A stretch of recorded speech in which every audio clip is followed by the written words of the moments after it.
and Israel's response to the attack.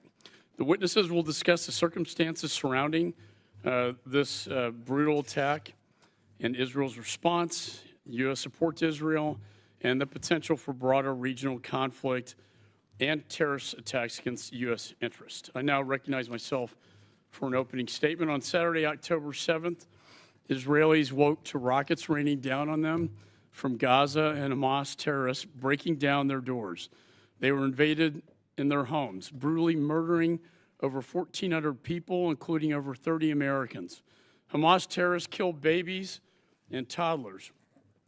They killed grandmothers and grandfathers, moms and dads, teenage kids in their home. No one was spared.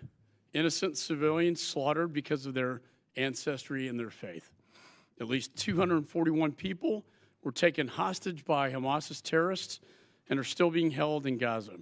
And one of the most horrific stories to emerge, a pregnant woman had her baby cut out of her and murdered in front of her before they shot her in the head. October 7th was the deadliest day for the Jewish people since the Holocaust. I was in one of the kibbutzes right on the border of Gaza last year, meeting with members of the community. I saw their daycare center and the children. That very same kibbutz was overrun by 70 Hamas terrorists. Many of the residents I met were slaughtered, but most viciously, the babies and children I visited in the daycare center were slaughtered, shot to death, beheaded, and even burned alive. Just yesterday, this committee unanimously passed a resolution demanding that Hamas release the hostages. The House also held a bipartisan vigil on the Capitol steps, marking 1 month since October 7th massacre. What the world has seen at the bloody hands of Hamas is simply unfathomable. The depravity of these terrorists knows no bounds. But let me be clear about one thing. All roads lead to Iran. Their fingerprints are all over this attack. They have consistently funded Hamas and other Palestinian terrorist groups to the tune of $100 million per year. We are witnessing in real time Hamas carry out their covenant from 1988, which states, quote, Israel will exist and will continue to exist until Islam will obliterate it, just as it obliterated others before. Is launching near daily attacks on northern Israel. The Houthis have launched multiple attacks against Israel, and Iran's proxies in Iraq and Syria have launched at least 41 attacks on U.S. troops since October the 7th. Simply put, the Middle East is on fire. I'm grateful to the Assistant Secretary Leif and Deputy Assistant Secretary of Defense Stroll for appearing before us here today. It's critical that we discuss this dangerous, urgent situation and the administration's response. I've often spoke about the importance of deterrence. The administration is positioning major defense assets in the Middle East. They include 2 carrier strike groups, an Ohio-class nuclear submarine, air defense batteries, U.S. Air Force fighter jets, and additional U.S. servicemen and women. We are also expediting significant arms transfers to Israel so they can defend themselves on every front that is needed. However, deterrence is not only a show of strength, it's not the only show of strength, but the will to use it. Weakness only invites aggression. It is imperative that we continue to project strength and stand united with Israel. Now more than ever, the world is in need of American leadership, and we need it now.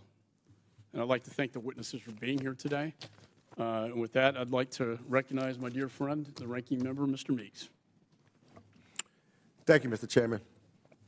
Let me begin by thanking both of you personally, Ambassador Leif and Assistant Secretary Stroll, as well as your teams at the State and Defense Departments. We not only recognize the excellent work you are doing, but we also know how hard it is at the human level to deal with such a crisis. As we hold this hearing, Israel is at war with Hamas, a designated terrorist organization following the worst attack on the Jewish people since the Holocaust. What we've seen unfold on our TVs and in our newspapers over the last 4 weeks has been extraordinarily painful. It has been extraordinarily painful to watch. Hamas terrorists killed more than 1,400 innocent civilians, women, men, children, elderly, and babies in cold blood. Following this, Hamas has used thousands of Palestinians, including far too many children, as human shields. These images of death and destruction in Gaza, if you're human, they have to haunt you. I know it haunts me, and I will never shake them. Hamas has made it clear to all of us watching that they do not exist to serve the Palestinian people. Hamas does not want peace. Hamas doesn't want a Palestinian state living side by side with a Jewish state. There was a ceasefire on October the 6th, and it was Hamas who broke it in the most terrible way possible. It is Hamas who's holding some of the Palestinian people from getting to the south and other safe places. And so I applaud the Biden administration for working to address the humanitarian catastrophe in Gaza brought on by Hamas and their war. You know, Hamas could end this today. Just surrender. And nobody else gets killed. Just surrender.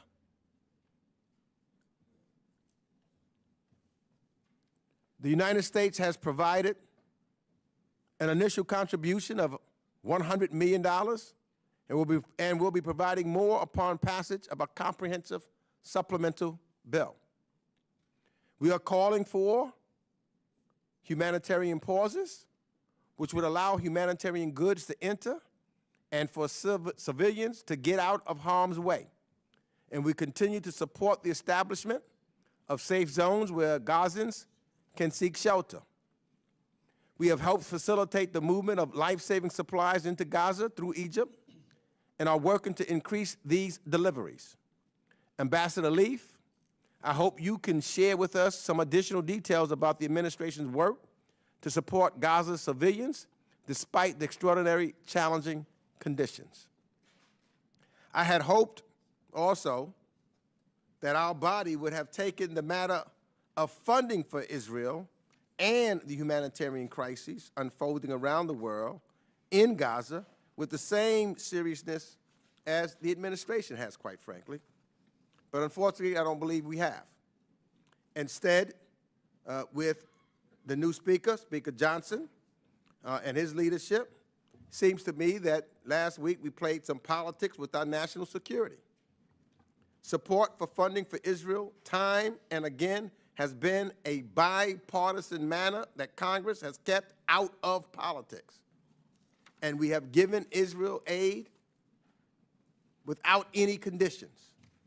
It is unfortunate that at this critical time, that has changed.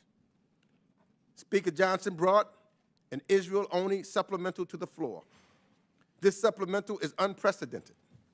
It conditions aid to Israel on domestic policy objectives and stands no chance of passing through the United States Senate. The United States has an indispensable role to play in the world, and I hope for Israel and our own sake that we don't play politics and don't play political games. We must pass a comprehensive supplemental for Israel. It's also interconnected with what we have to do in Ukraine, interconnected with what we have to do for Taiwan. And I would also include our southern border as soon as possible. These issues are connected and should be free of politics. They are about our national security and America's leadership globally. So I want to conclude by raising an issue that the United States, Israel, and other regional partners must address.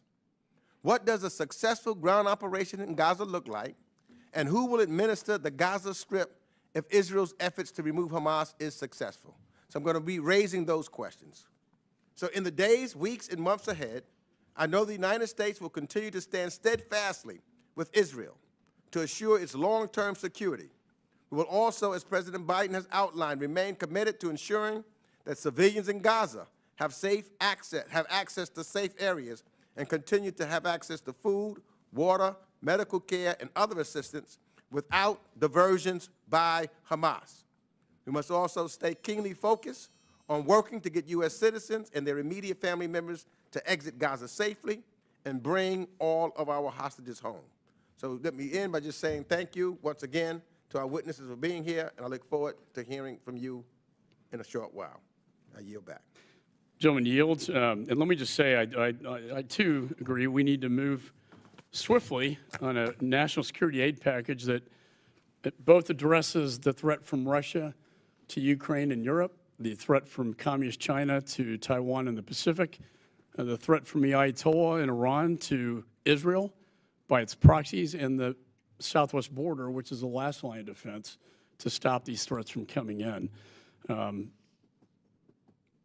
You know, I find it amazing the extent to which Russia and Iran have lined up against Israel in this epic struggle. We're pleased to have a distinguished panel of witnesses before us here today on this important topic. The Honorable Barbara Leaf, Assistant Secretary for the Bureau of Near Eastern Affairs at the Department of State. Ms. Dana Stroll, the Deputy Assistant Secretary of Defense for the Middle East at the Department of Defense. This committee recognizes the importance of the issues before us, and we're very grateful to have both State and DoD here at the same time to speak with us here today. Your full statements will be made part of the record, and I look forward to your testimony. I now recognize Assistant Secretary Leaf for her opening statement.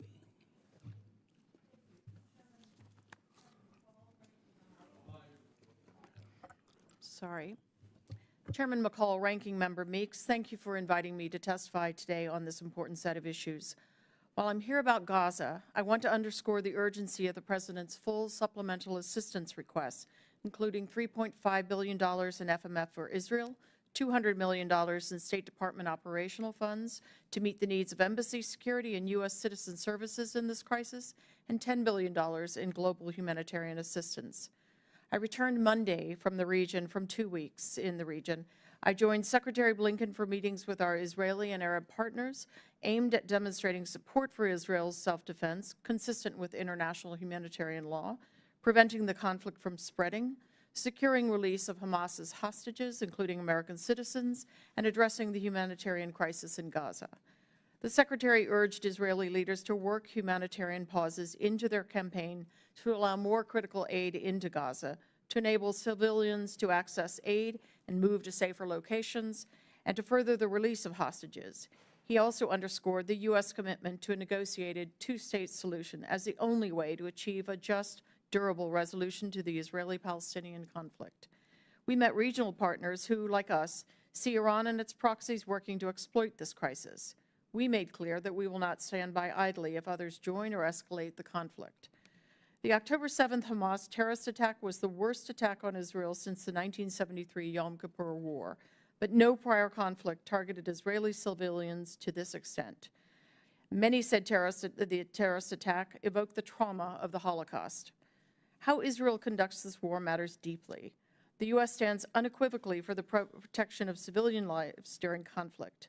We mourn the thousands of Palestinian civilians killed. Palestinians must not suffer the consequences for Hamas's terrorist acts. As the Secretary said in Israel, there will be no partners for peace if they're consumed by humanitarian catastrophe and alienated by any perceived indifference to their plight.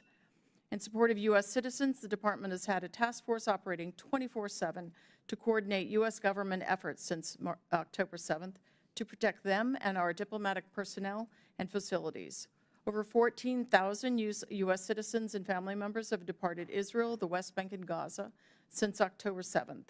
Some 1,500 departures were directly facilitated by the U.S. government. Since November 1st, more than 400 U.S. citizens, legal permanent residents, and family members have exited Gaza via the Rafah crossing. Nearly all of our locally employed staff and their families have departed as well. There are about 700 U.S. citizens, legal permanent residents, and family members in Gaza requesting assistance to depart, and we're making every effort to enable their departure. Securing the release of U.S. nationals taken hostage by Hamas is an overriding priority, and we appreciate Qatar's and Egypt's forthright and tireless assistance. The Secretary has also instructed our Special Presidential Envoy for Hostage Affairs, Roger Carstens, to do everything possible to support these efforts. He has the full backing of our embassies in Cairo, Jerusalem, and Doha. To prevent a wider conflict, our message is clear. Iran and its proxies should stay out of the conflict. Secretary Blinken discussed with Palestinian Authority President Mahmoud Abbas the critical role the Palestinian Authority security forces play in preventing conflict in areas under their control in the West Bank, and we've seen serious work in that direction. We have also urged Israel to uphold the rule of law and rein in extremist settler violence against Palestinians in the West Bank. This violence inflames an already explosive security environment. President Biden appointed Ambassador David Satterfield, one of our most seasoned career diplomats, to address the humanitarian crisis in Gaza. As a result of U.S. leadership, Rafah is open, and over 560 truckloads of life-saving supplies have entered Gaza. They're hardly sufficient, but it is a work in progress.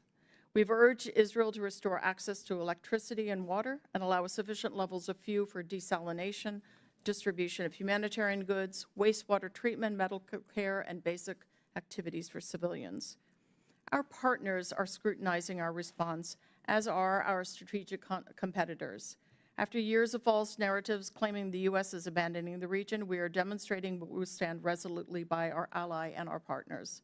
As others offer hollow statements, the U.S. conducts hard-nosed diplomacy, finding solutions.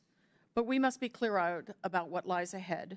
The Secretary heard from our regional partners that their imperative is the immediate protection of Palestinian civilians, thus the unstinting calls for a ceasefire. They fear the irreparable displacement of the Palestinian people in this crisis. They want to know how much political capital the U.S. is willing to invest towards a two-state solution, and they want U.S. leadership. I close by thanking this committee for your continued support. The Biden administration is poised to work with you to hold Hamas accountable, to prevent the widening of the conflict, to protect civilians. We cannot return to the environment before October 7th for either Israel or the Palestinians. I look forward to your questions. Recognize Deputy Assistant Secretary Stroll for her opening statement.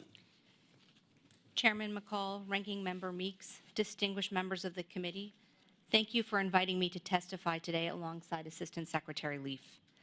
The Department's commitment to Israel's right to defend itself from terrorism is ironclad. We mourn the Israelis, Americans, and citizens of countries around the world who were murdered by Hamas on October 7th. We also mourn the thousands of Palestinian civilians who have died during this conflict. The Department of Defense has organized our efforts along the following lines. First, protecting American forces and interests in the region. Second, supporting Israel's right to defend itself, consistent with international humanitarian law. Third, coordinating closely with Israel on hostage recovery efforts. And fourth, containing the conflict to Gaza. The volume of disinformation and misinformation perpetuating false narratives about this conflict is deeply troubling. The Department of State designated Hamas a foreign terrorist organization in 1997. Hamas is responsible for the abhorrent terrorist attack in Israel, and Israel is executing military operations to ensure that Hamas is never again able to perpetuate a terrorist attack like it did in October. Hamas is using civilians as human shields, blocking the delivery of humanitarian aid, and while having released 4 hostages, continues to hold at least 200 civilians, including Americans. Palestinian civilians are not terrorists, must have immediate access to life-saving humanitarian aid, and deserve to live in peace, security, and dignity in a state of their own. As the Department of Defense works along the 4 lines of effort I articulated, Iran-backed militia groups are attacking U.S. forces. Since October 17th, U.S. bases and facilities in Iraq and Syria have been attacked 41 times. On October 26, at President Biden's direction, U.S. forces conducted precision self-defense strikes on facilities in eastern Syria used and operated by Iran's Islamic Revolutionary Guard Corps, IRGC, and its affiliates. We will not hesitate to take further necessary measures to protect our people. To underscore, in response to a pattern of Iranian and Iran-backed attacks against U.S. personnel and facilities in Iraq and Syria, and the continuing threat of future such attacks, the United States has taken, and as necessary, will continue to take military action against the IRGC and its affiliates. This includes the use of force against IRGC and IRGC-affiliated personnel and facilities in the U.S. Central Command area of responsibility, with the intention to convince the Iranians to de-escalate threats against the United States, our interests, and our people. Current U.S. posture in the Middle East is significant, and DoD has demonstrated its ability to rapidly project additional power into the theater. Since October 7th, we have deployed THAAD and Patriot missile defense systems, additional fighter squadrons, 2 carrier strike groups, and an Ohio-class nuclear-powered guided missile submarine. We also placed over 2,000 personnel and a range of units on a heightened state of readiness, some of which subsequently deployed. These deployments demonstrate our commitment to Israel's security, to regional stability, and to deterring those who seek to widen this conflict. It also bolsters the department's ability to respond quickly to the evolving security environment. With respect to supporting Israel, we are working around the clock to determine which munitions and equipment from U.S. inventory can quickly be made available. Air defense is a high priority, as are medical supplies, artillery ammunition, and precision-guided munitions. Deliveries are taking place on a near-daily basis. With respect to supporting the release of hostages held by Hamas, the department sent U.S. military personnel to Israel to provide advice and intelligence support. We are also conducting unarmed UAV flights over Gaza only to support hostage recovery. Finally, the Department of Defense is acutely focused on the importance of obligations related to civilian protection. Under the law of war, all parties to armed conflict must comply with rules for the protection of civilians. In this war, protecting and supporting civilians is difficult for a range of reasons, including the fact that it is happening in a densely populated urban environment, that Hamas is using civilians as human shields, and because Hamas placed rockets and weapons in civilian areas while digging terror tunnels underneath civilian infrastructure and protected sites like schools and hospitals. We make clear to Israel every day that efforts to mitigate and respond to civilian harm are both a moral and strategic imperative. As the Secretary's Civilian Harm Mitigation and Response Action Plan states, hard-earned tactical and operational successes may ultimately end in strategic failure if care is not taken to protect the civilian environment as much as the situation allows. That is precisely what the Department of Defense is doing. Thank you.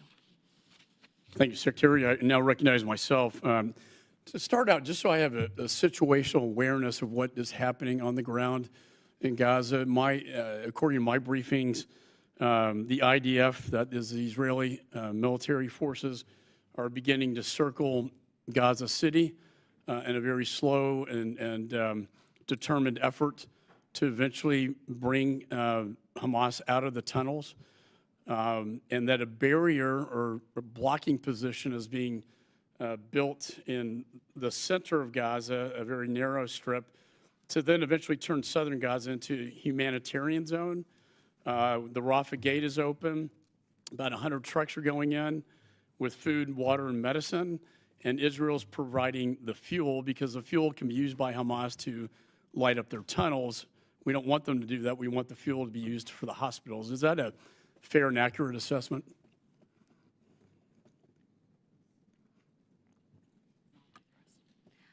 Let me start with how the IDF has announced the current status of its operations. It has announced that its forces have circled Gaza City with the goal of eliminating Hamas's military infrastructure in the city. The IDF has also announced its intentions to create a humanitarian corridor for the safe evacuation of Palestinian civilians from northern Gaza to southern Gaza. There have also been plenty of reports about Hamas blocking the safe evacuation of civilians. Chairman McCall, there are a couple of refinements I'll offer to your comments about Rafah Gate and trucks and fuel. So I cannot stress how extraordinarily complex the operating environment is in that area of Rafah Gate. There is what they call the de facto authority, i.e. Hamas, on the other side. It's been a conflict zone at various points. We have, through Ambassador Satterfield and his team, through the efforts of our mission in Cairo, Jerusalem, and then, of course, people back here making calls, have been in a strenuous effort to keep Rafah Gate open. But the Egyptians have had a recognizably high degree of concern about insecurity there, given the parlous conditions on the other side. So it's been an open and closing sort of situation. I know they've had quite a history, Egypt. Yes, yes. Gaza. Let me turn Secretary Stroll to these attacks on our soldiers and our troops in Syria and Iraq. And I applaud the administration's support for Israel and also the force posture with the carrier strike groups and the nuclear submarine. I am concerned that it took a while to respond, though. There have been 19 attacks. There was only one response, and it was after 19 attacks, I should say. So it took us, we had to wait until almost 20 attacks took place before we even came in to respond to protect our troops there. And since that time, there have been 20 more attacks. What are we doing to protect our troops in the region? Thank you for that question, Mr. Chairman. First of all, U.S. military strikes are not the only effort that the U.S. government is putting forward, both to deter further attacks and address the current attacks against us. That is why we increased posture and messaged very loudly about the capabilities that the U.S. military has projected into the region in less than 1 month. Number two, we are working in full partnership with the State Department diplomatically through every possible channel to pass messages about our desire not to see regional conflict, to de-escalate, that we are focused on supporting Israel, but do not seek either state or non-state actors to widen this conflict. And we have made it explicit to our partners who can pass messages to state and non-state actors. Thank you. My time's running. Listen, I agree. Deterrence is going to be the key here to prevent escalation. We do not want to see Hezbollah get any more engaged than they already are with 100,000 rockets. We don't want to see that light up. And Iran, is basically they're tentacles of Iran, essentially. I want to turn to the human shield because I don't think a lot of people understand. They look at the TV and they see these innocent civilians, and it breaks our heart to see human beings, in such circumstances. But if you could explain perhaps to me and the committee and those behind you, what Hamas does to endanger innocent civilians by using them and our hostages as human shields. For instance, there is the hospital known as Al-Shifa, that has gotten a lot of attention lately. However, as I understand it, Hamas has a terrorist infrastructure located in the hospital itself and underneath in the tunnels, putting innocent civilians in jeopardy and at risk, and the hostages as well. Would you comment on that? The rules of international humanitarian law are clear. They apply to the Israel Defense Forces. They also apply to Hamas. One cannot deliberately target civilians or civilian objects. One cannot use civilians as human shields. Attacks cannot be indiscriminate. One cannot rape, torture, or mutilate.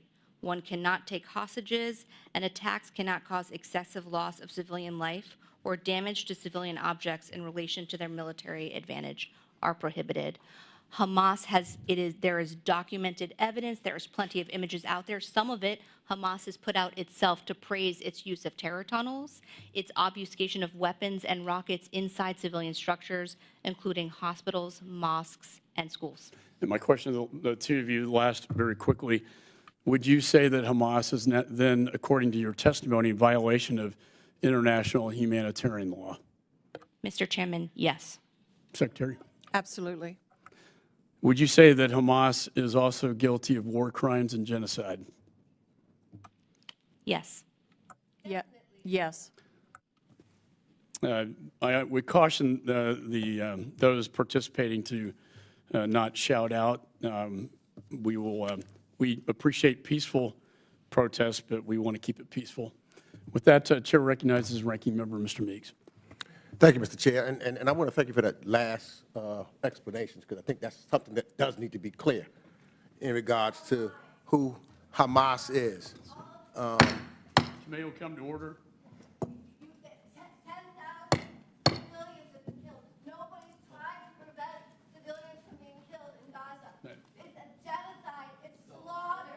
It's slaughter. It's genocide. It's ethnic cleansing. That's the truth. Call it what it is. Call it by its name. The Chair reminds our guests. It's ethnic cleansing. You're slaughtering Gaza. The Chair reminds our guests today that demonstrations from the audience will not be tolerated, including verbal outbursts. And we, again, appreciate your right to protest under the Constitution, but we would ask that you do that peacefully and in a style that does not disrupt the proceedings. Thank you. Mr. Meeks. Thank you again, Mr. Chairman, because we know that what's going on in the death started when it was Hamas who violated a ceasefire. It was Hamas that committed these heinous acts.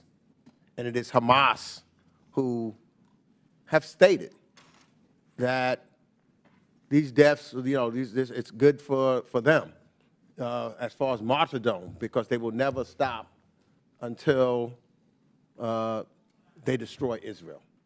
So I think that that's important for the record to be clear. And I think it's also important for the record to be clear, because I think the language, and I would ask Secretary Leaf, in regards to the administration talking about a humanitarian pause, which is for the Palestinian people, as opposed to a ceasefire, which benefits Hamas.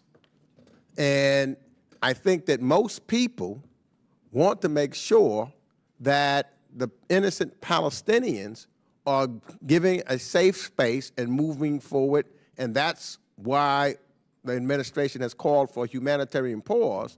But a ceasefire would only give Hamas, as they have stated, the opportunity to rearm themselves and do what they did on October 7th again, because they said they would do it again and again. Is that accurate? Ranking Member, that is accurate. If you would permit, I'll elaborate a bit.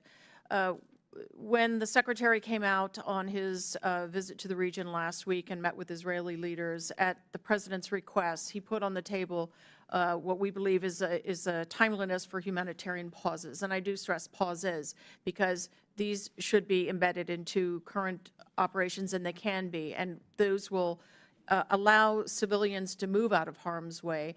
They will allow us to open up the aperture even wider to get a really robust flow of humanitarian assistance into Gaza, and then for it to be delivered to those in need. It also this would also likely support the efforts that we're undergoing to get the release of hostages and get them to safety. A ceasefire, on the other end, at this moment, would leave Hamas still in a position with 200-plus hostages, a very large military infrastructure, and the capacity to continue attacks. And by the way, a senior Hamas leader last week made it very clear publicly that they would look to commit an October 7th style massacre again and again and again. Thank you for that. So let me move to a different place, because I believe also there needs to be a plan in place to ensure that once Israel's military operation against Hamas has concluded, that there will be an entity in place credible to the Gazans who can administer Gaza and provide basic security. And I know that Secretary Blinken has indicated that he thought that the Palestinian Authority might be the appropriate entity. So I want to ask you that question. What is your view on the Palestinian Authority as an appropriate entity to assume control of Gaza in the future? And as well as that, I've talked to a number of others in the region, Saudi Arabia, UAE, et cetera. What can our Arab states do to assist in stabilizing and administering a Gaza in the immediate period following Hamas's removal from power? So to your first question, Ranking Member, the Palestinian Authority, as we all know, is the only Palestinian government that has come out of the Oslo Accords. It is, whatever its shortcomings, is the government for the Palestinians in the West Bank.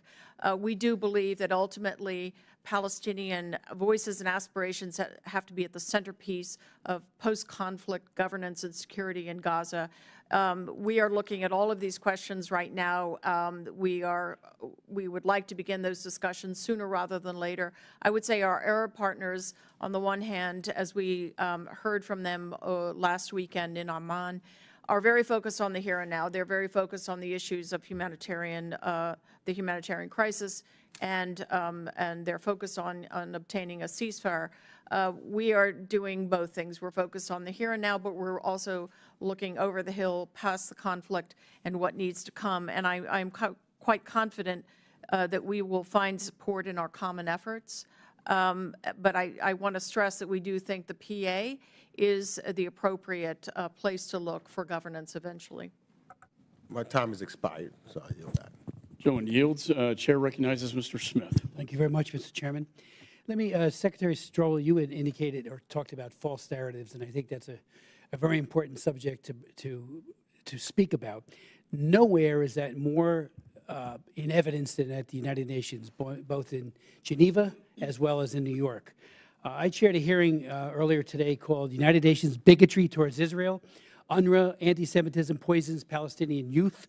And we did put a focus on how young people are being trained up to hate Jews, to hate Israel, and to hate us in those UNRWA camps. And we have provided, under the Biden administration, about $1 billion towards UNRWA and the entire operation. So I'm very, very concerned, as are the members of my committee when we met earlier today. The false narratives, though, we brought out one particular one, is one of many. Francesca Albanese, who's the High Commissioner for Human Rights Special Rapporteur for Palestinian Territories, said that Israel has no right to defend itself. And she makes a bogus legal argument that somehow Article 51 does not apply and that they can't defend themselves. That kind of narrative, and there are many others like it, but she's one of the point people on this. Your thoughts on that? Secondly, if I could, is Gaza the harbinger of what a two-state solution would look like? I was on the White House lawn when Bill Clinton famously had both leaders of the PLO as well as Israel on that lawn. We were all hopeful that Oslo would lead to a positive, peaceful outcome. And yet we see a de facto two-state in Gaza. And what are they doing? I've read the Hamas Charter of 1988 many times. It calls for killing every Jew, and it also calls for the end of Israel, eviscerating the entire nation. Your thoughts on that? Because I think while the two-state solution seemed to have merit, we all hoped, it seems to be something that has been profoundly discredited in modern times, especially now by Gaza. Congressman, thank you for your question. You know, if we go back in time to the events in Gaza in 2006, 2007, Hamas essentially undertook a violent coup and took over and has run by brutal fiat ever since. So those 2 million plus Palestinians have really had no vote in the matter, certainly not since 2006. That would hardly qualify as a state in by anybody's reckoning. I think the Palestinian legitimate aspirations for statehood have been something that have been recognized now for decades by successive administrations, and we all feel, I say the we in a collective sense, having consulted with key Arab partners this past several weeks, there's a greater urgency than ever to take a negotiation forward after the conflict towards a Palestinian statehood, negotiating between the parties along the 1967 lines with mutually agreed swaps, but something that will give the Palestinian people the governance, the self-governance that they deserve, and give them a chance to live next to Israel in a state of peace and mutual recognition. With respect to both UNRWA and the two-state solution, what the position of the Department of Defense, first of all, is to support our colleagues at the Department of State. There's a difference between Hamas, a U.S.-designated foreign terrorist organization, and the Palestinian people, who absolutely deserve a state of their own, which would enable Israelis to live in a secure state, as well as for Palestinians. It is an area that we are constantly engaged in with our colleagues in the Israeli Ministry of Defense and the Israel Defense Forces. Can I just ask you with regards to Francesca Albanese as one example? Again, she's the special rapporteur. She should be fired. When you say there, and I've gone over her other statements that have been made for quite a long time, and there were many others like her, particularly in the Human Rights Council realm, who are just totally, unambiguously anti-Semitic. Well, I mean, the statements, as you've described, I mean, certainly are unacceptable from the U.S. perspective. If I could go back to UNRWA, Congressman, look, this has been a years-long effort, and it's something that we continue to apply ourselves to clear out, to bring to the attention of UNRWA, to clear out anti-Semitic or any other sort of incitement language in education materials. But I would also underline that right now, especially at this moment of crisis, UNRWA is the backbone of the strong UN-coordinated humanitarian response to the crisis in Gaza. And in any post-conflict setting, it will serve that purpose. Again, I'm out of time, but the Yes. textbooks and all the rest is all done by the PA. It's not done by the UN or us. Yep. We're the major contributor. Gentleman yields. Chair recognizes Mr. Sherman. The gentleman from New Jersey is correct as to the special rapporteur, and we have sent a letter, and perhaps we should send another one urging for her dismissal. From the river to the sea, people should know what that means. It means kill or expel every Jew between the Jordan River and the Mediterranean Sea. A second Holocaust. Now, we had a ceasefire on October 6th. Hamas's forces exploded out and killed 1,400 people, took 240 roughly hostages. Now, their fighters could have stayed in Israel and fought. Instead, they quickly retreated behind their human shields. Now, we hear those calling for a ceasefire. Hamas has declared that they want a ceasefire and has declared what they would do with a ceasefire. They would regroup, and these are the words of just a few days ago of a senior member of their Politburo, and then they would do another October 7th, and another after that, and 2 and 3 and 4 times until Israel is destroyed.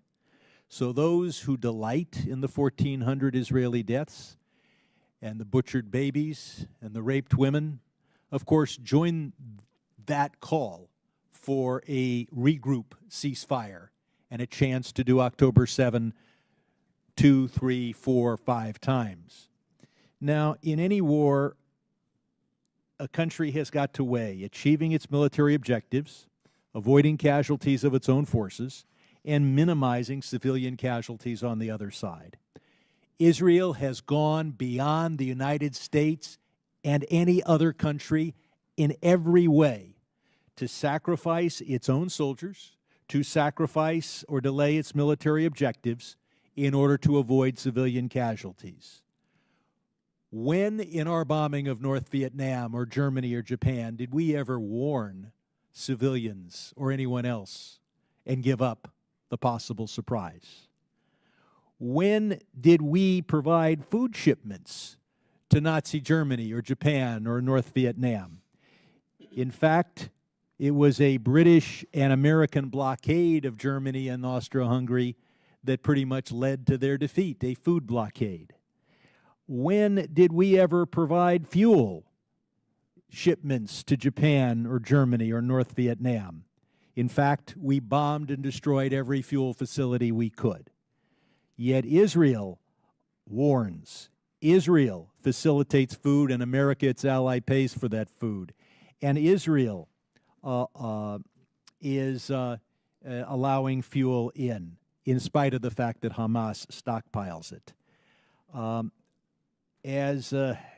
have the obscure honor of being the only CPA on this committee, and so I've focused a little bit on casualty statistics. Even if you accept Hamas casualty statistics as being honest, if a Hamas fighter who happens to be 17 gets blown up by his own rocket while trying to kill Israeli civilians with it, they count that as a child casualty for which Israel should be held responsible.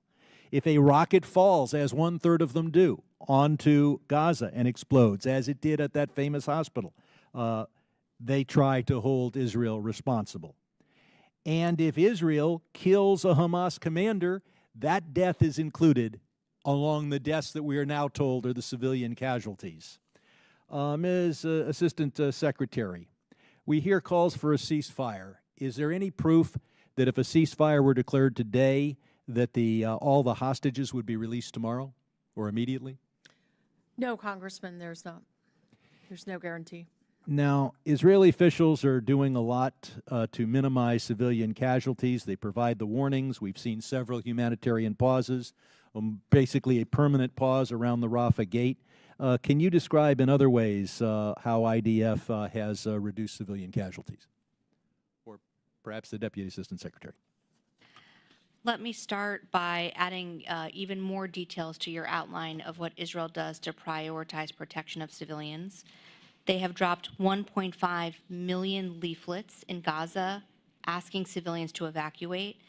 They have sent over hundreds of thousands of text messages and made phone calls to cell phones warning of their If I can interrupt, did we ever provide leaflets over Hanoi? To my knowledge, no. I'm to my older, knowledge, I sir. remember. Go ahead. We know that Israel, in our conversations with the Israel Defense Forces, they have made very clear that they assess collateral damage estimates before they take strikes. They have legal reviews through their chain of command, and when there are incidents of civilian harm, they investigate them after. Thank you. Gentleman yields, or I now recognize Ms. Wagner. I thank the chairman, and I thank our witnesses for their service. The United States, Israel, and our many partners in the Middle East share a common enemy, Iran. Iran and the terrorist puppets that do its bidding. We cannot waver in our support for Israel and our opposition to Iran, Hamas, and other terrorist proxies. It is the only path to peace in the Middle East. Assistant Secretary Leaf, does Iran have the military capacity and intent to escalate this war, including by supporting Hezbollah or the Houthis in the opening and in opening additional fronts, I'll say? And how is the U.S. communicating that escalation would be unacceptably costly for Iran and its terrorist proxies? Thank you, Congresswoman. Yes, I would say Iran certainly has the capabilities in the sense of the architecture of proxies that you've just described, from Hamas, Hezbollah to the myriad Iraqi militias, the Houthi. It certainly has the capacity to escalate. I would say over the course of 4 weeks, we have been in a very steady, relentless state of messaging, of course, use of our force posture adjustments, increases, messaging directly and through other parties on a constant, relentless basis. And I think while there has been escalatory at times, sort of tit for tat, but escalatory on the part of Hezbollah, tit for tat at the northern border of Israel, we have seen success so far in keeping that escalation capped.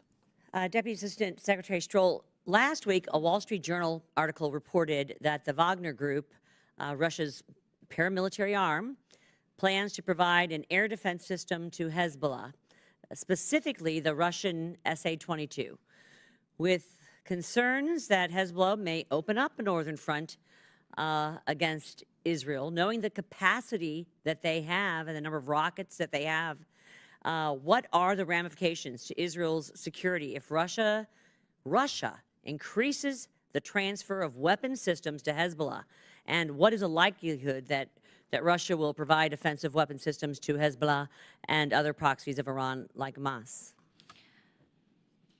Thank you for that question. I think Russia and Putin would like nothing more than for the United States to be bogged down in the Middle East with a view that that would shift our strategic focus from also ensuring that Russian aggression cannot be victorious in Ukraine in that war against civilians and civilian infrastructure. Secondly, we have been warning for some time now about the implications for regional security and stability of deepening Russian-Iranian military cooperation across the board, and that would certainly include whatever Russia might be contemplating providing to Hezbollah. I don't know if we need to move to a classified setting at some point in time, but discussing Russia's potential movement of an air defense system to Hezbollah equal to the SA-22, I consider that a huge escalation, and I'd like to perhaps in another setting have more information on it. It would be a huge escalation. It would be hugely jeopardizing to Israel's security, especially when we have worked so hard to prevent the opening of a second front, and would be more than happy to provide you additional information in a closed session. I appreciate that. Assistant Secretary Leif, I am gravely concerned that Iran and Iranian proxies are using the Israel-Hamas war to undermine the Abraham Accords. How is the State Department communicating to the region that peace with Israel serves the interests of Arab states who face serious threats from Iran and terrorist proxies? How is this message being received in the region? Thank you. So, I mean, the good news is those countries that have established relations with Israel have an ongoing commitment to those relationships. Obviously, they're strained at this point. The channels of communication are strained. These partners are very focused on, and their publics are very focused on and enraged, frankly, by the mounting toll of casualties among civilians, Palestinian civilians in Gaza. But that said, I've heard nothing that would sway me from the belief that there is a day on the other side of this conflict where people will work to repair those relations because there's a common good to that. Well, and I hope that we're pushing back against the misinformation and propaganda that's being disseminated Absolutely. by Iran and its proxies, especially in these Abraham Accord countries. So I would encourage that, and my time has expired, Mr. Chairman, and I yield back. Gentlelady yields. Chair recognizes Mr. Keating. Thank you, Mr. Chairman. I want to follow up on the fact that just in the preceding days, just before October 7th, the talks were extended with the U.S. involvement, Israel and Saudi Arabia for normalization with Israel. How would you categorize, first, the status of those negotiations at that juncture? How would you categorize them after this, and how would you categorize them in the future? I think it's important for the United States to be clear with our resolve to continue these talks, and I think it would be in everyone's interest for Saudi Arabia and the other countries to do the same, so that any thought that the success and progress of these thoughts was benefited from this heinous attack can be dispelled immediately. Thank you, Congressman. I was very much involved in those discussions just prior to, in the months leading up to October 7th. Obviously, they're on pause at this point, given the crisis in the region.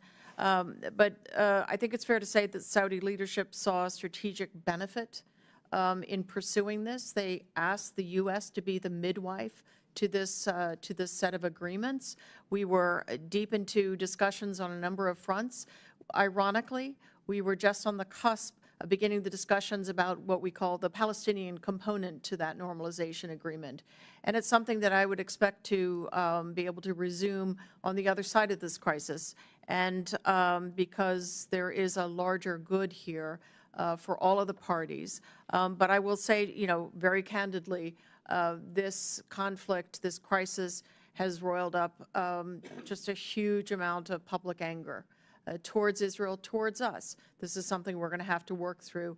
We're all, I would say, collectively anxious to see this conflict over sooner rather than later, and certainly the human suffering, the human toll that it is taking end. But there is a set of principles that underlie our engagements, and one of them, the engagements now and the engagements post-conflict, and that is very squarely focused on Palestinian statehood, and alongside that, a wider regional effort at normalization.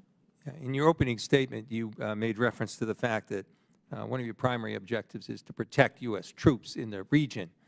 Now, I think the United States has shown enormous restraint, given the attacks that have been public on U.S. servicemen in that region, men and women that are risking their lives, as well as the people serving in our embassies in those areas.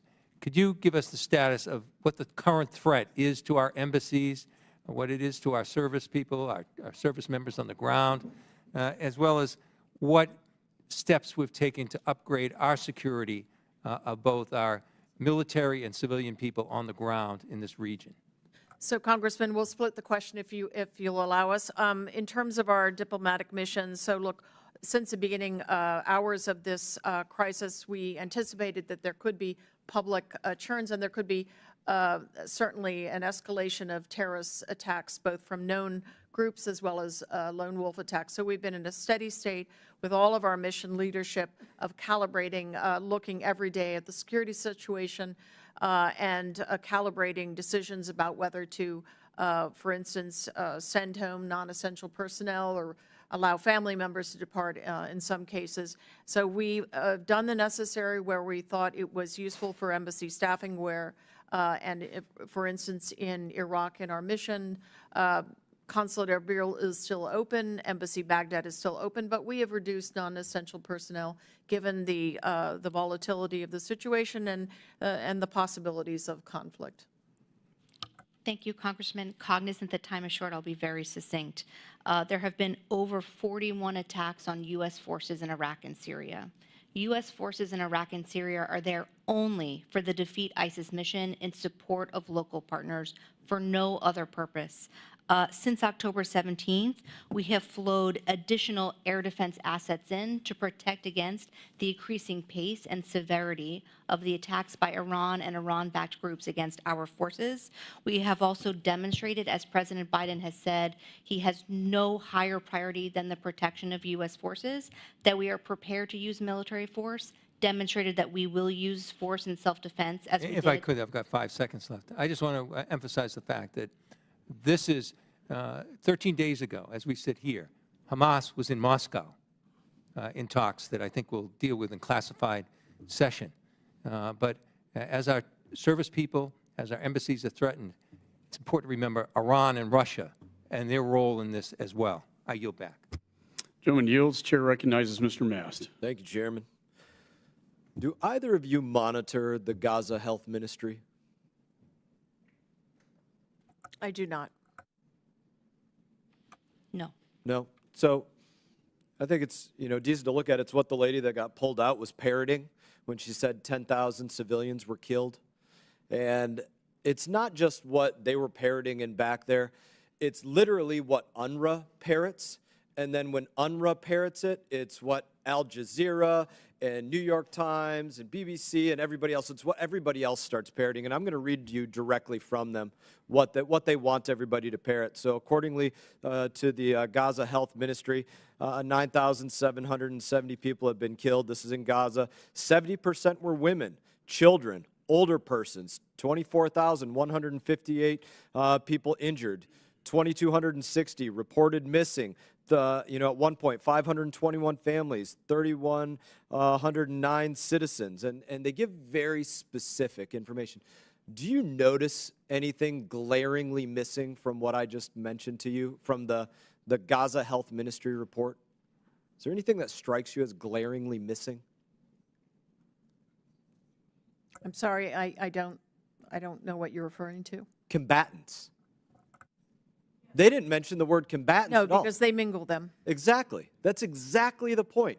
They expect the world to believe that all these people and these groups that they're dividing up to families and older persons and children, which they consider anybody under 18, and women, that none of them are combatants. That's what they want the world to believe, and that's what the United Nations goes out there and parrots, and that's what the media goes out there and parrots. So I want to get to a few of those points because it leads to a circle that's going on, and the circle is this. We all, and this shouldn't be provocative to anybody, Hamas lies. Hamas and Palestinians lie. It's their government. You know, I've had a number of my colleagues that have agreed with me on Twitter that it's their government, even though they tried to censure me on this. But, you know, and then they say they lie, but then they pretend everybody is a victim. And then after they say everybody's a victim, there's anti-Semitic riots and terrorism. And then after that happens, then there's people, members and others, that call for ceasefires in another country and things like this. So I want to ask a few questions on that. Are all combatants men in this war?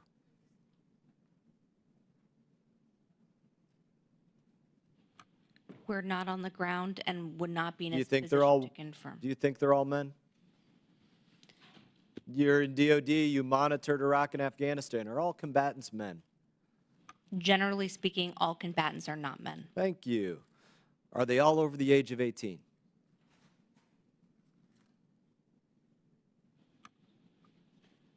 Broadly speaking, there are plenty of designated foreign terrorist organizations who use children in combat. Are they all young adults or some of them are older adults? Congressman, I'm not a lawyer. Okay. Are they all in Gaza? Are all combatants Hamas? No.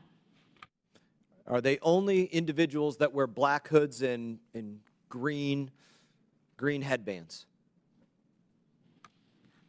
Hamas, just like any terrorist organization, Not just Hamas. other organizations like Palestinian Islamic Jihad also, I'm sure, don't only parade in the streets in identifiable uniforms. That's right, and it's not just Hamas, like you just mentioned. Now, when I brought this up, which I think is very important to bring up, to identify who's innocent and not innocent, of which I absolutely acknowledge there are innocent people there, even though, again, that has been stripped from me from comments from my colleagues. When I brought that up, my colleague up here, who's missing now, probably conveniently, asked me if I was a member of the KKK. And one of my colleagues over here also tried to censure me for distinguishing between innocent and non-civilian and trying to actually look at who is and who isn't. And this is the big problem about that lie.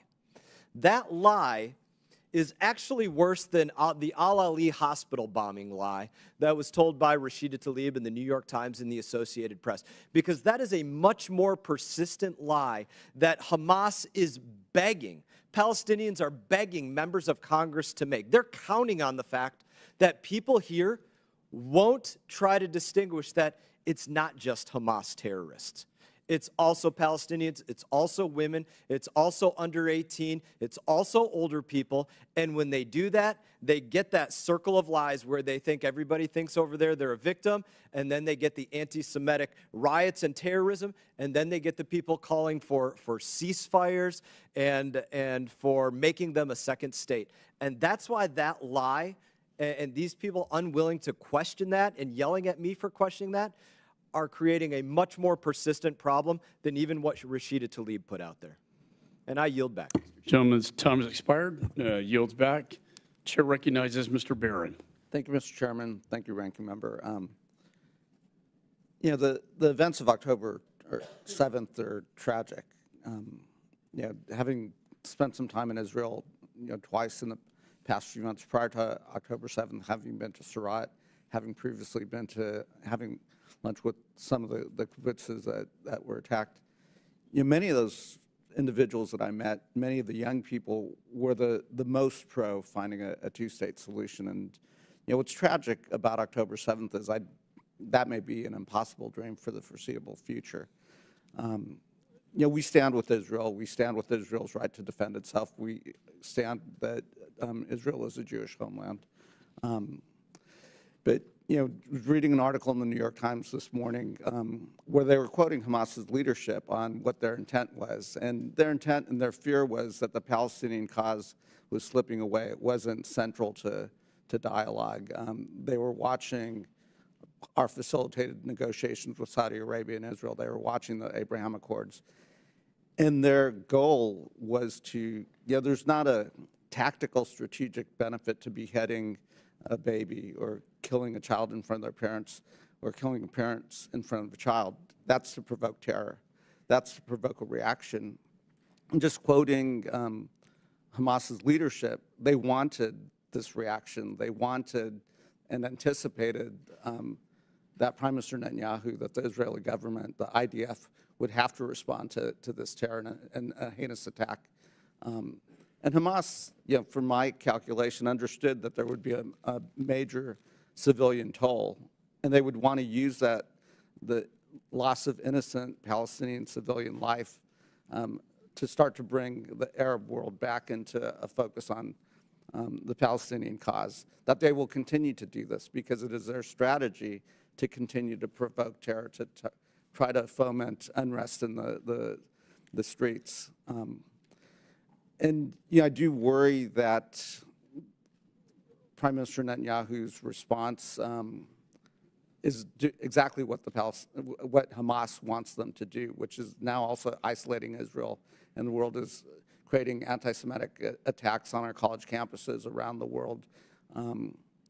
And again, this is not talking about a ceasefire. This is a war between Israel and Hamas. We support Israel's right and actually will work with them to decapitate Hamas, erode Hamas's ability to ever perpetrate an attack like this again. But it is, and maybe this is a question for Secretary Stroul, there are other legitimate ways to prosecute this war against Hamas and perhaps minimize innocent Palestinian casualties. And I would imagine that we're in conversation with the IDF, with the Israeli government, to think about what those are, special operators, et cetera, while protecting the Israeli homeland. Absolutely, we are. Consistently, Israel is a democracy with whom we share values. They have an obligation both to take action to defend their people and their country and ensure that Hamas can never again perpetrate a terrorist act like it did on October 7th. And they also have an obligation to distinguish between terrorists and militants and civilians who deserve access to humanitarian aid and protections consistent with the law, with international humanitarian law and the law of armed conflict. The Israelis are absolutely aware and cognizant of it, and we have conversations with them every day. And perhaps for Secretary Leaf, none other than Naftali Bennett and others in open sources have suggested a different strategy, and a strategy that says Israel is going to occupy Gaza. I think our own Secretary of State has said an occupation of Gaza is not possible, and I think would be a bad strategy. Is that?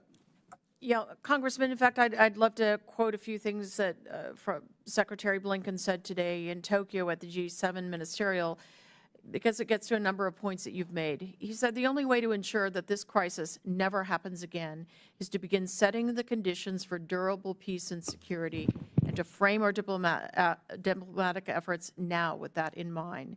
The United States believes key elements should include no forcible displacement of Palestinians from Gaza, not now, not after the war.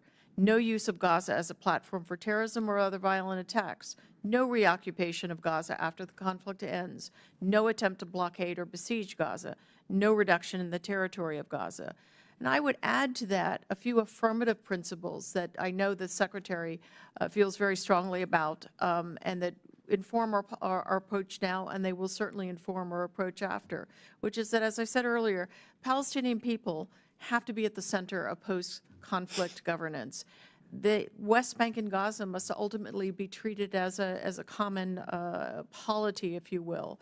We have to look to rebuild a road that's long been missing towards negotiations for the Palestinians, because what we've seen, and you touched on it in your opening remarks, is a real weaponization of an unresolved issue, an unresolved legitimate aspiration for statehood. It's been weaponized by Hamas, and Hamas has an ultimately dark and nihilistic sort of a savage kind of vision for that cause, and it is not one that, frankly, most Palestinians align with.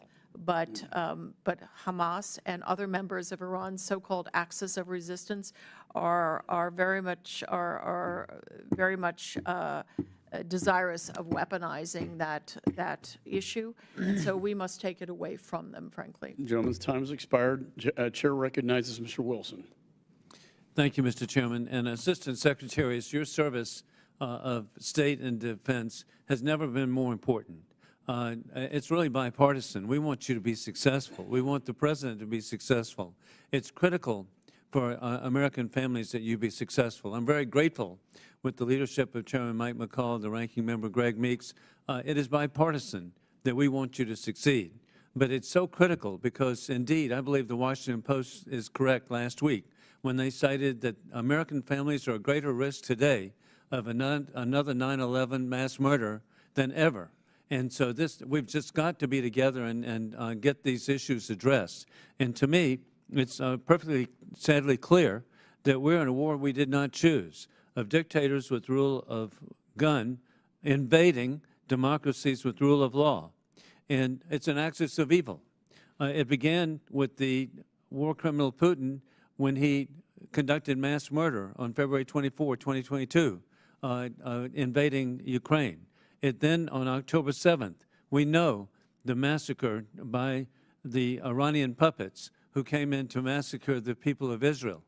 Just so clear, so sad. And we also know the Chinese Communist Party has indicated that Taiwan, 24 million people, do not exist. We've just got to be working together, and I am just so concerned that all of this leads to death to Israel, death to America, being American families. And then, indeed, Madam Secretary, when you mentioned about Hamas and their perverted view of the world, indeed, American families and also civilization should know that the Hamas Covenant of August 18, 1988, in the midst of insane provisions, is Article 7, quote, "The day of judgment will not come about until Muslims kill Jews, fight Jews, and kill them. Then the Jews will hide behind rocks and trees, and the rocks and trees will cry out, 'O Muslim, there's a Jew hiding behind me. Come and kill him.'" End of quote. It should not be ignored. There were people carrying signs here in Washington on Saturday and Sunday about trees and rocks. This is what it is, killing Jews. With that in mind, it's also, again, bipartisan. Congressman Keating, I appreciate what he stated, and that is that we've had U.S. forces come under fire in Iraq and Syria more than 40 times from the Iranian puppet forces. Dozens of Americans have been reported injured in these attacks. Sadly, to me, it's been concealed from the American people how serious this is. The U.S. has responded militarily just one time, attacking apparently an empty warehouse. With the technology we have today, Secretary Sproul, we should be able to identify the location of the launching sites, and they should be responded to immediately and not discussed or whatever. We've got the technology. We need. Why are we not acting to protect the American people? Thank you, Congressman, for your question. President Biden has been clear that he has directed self-defense strikes in protection of our forces and will do so again. There is no higher priority. It is quite clear that Iran and its proxy groups are escalating against U.S. forces in Iraq and Syria, and we have a range of options at our disposal to defend ourselves. And indeed, I have a staff person in the region. I'm so concerned, and all of us have family members. My 4 sons have served in Iraq, Egypt, and Afghanistan. The thought of, it's good that we're providing air defense capability, but we should be going after the launch sites. They can be identified. That's just with the technology we have today. To me, it's inexcusable. Why are we not going after, identifying and going after the launch sites? Congressman, I can't speak to every specific operational decision. I'd be happy to brief you more in a closed session, but I will also say that Iran and its proxy groups disguise many of its warehouses, depots, and launch sites in areas that have civilians around, and so the U.S. military takes precautions and assess how we're going to respond based on proportionality, necessity, and distinction. And hey, for years, anytime there would be an attack by Hezbollah, Hamas, or Houthis, the American media covers the Iranian response, Israeli response, not the attack. And so let's get ready for that, because we are going to be accused of being the perpetrators when, in fact, there should be self-defense. I yield back. Gentleman yields. Chair recognizes Mr. Castro.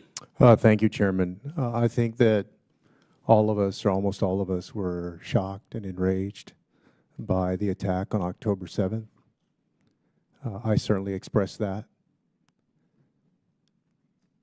I have been concerned since then about how the Netanyahu administration has carried out its response. I don't have faith or confidence that Prime Minister Netanyahu can protect Israelis, will follow the humanitarian rules of war, or prevent a larger regional conflict that will rope in the United States. Do you know how many missiles have hit Gaza now? An area that's 141 square miles. I asked that of either witness. Congressman, I don't have the specific number of airstrikes at my disposal. The latest estimate that I saw was about 20,000. And as far as I can tell, there have only been about 5 hostages that have been released.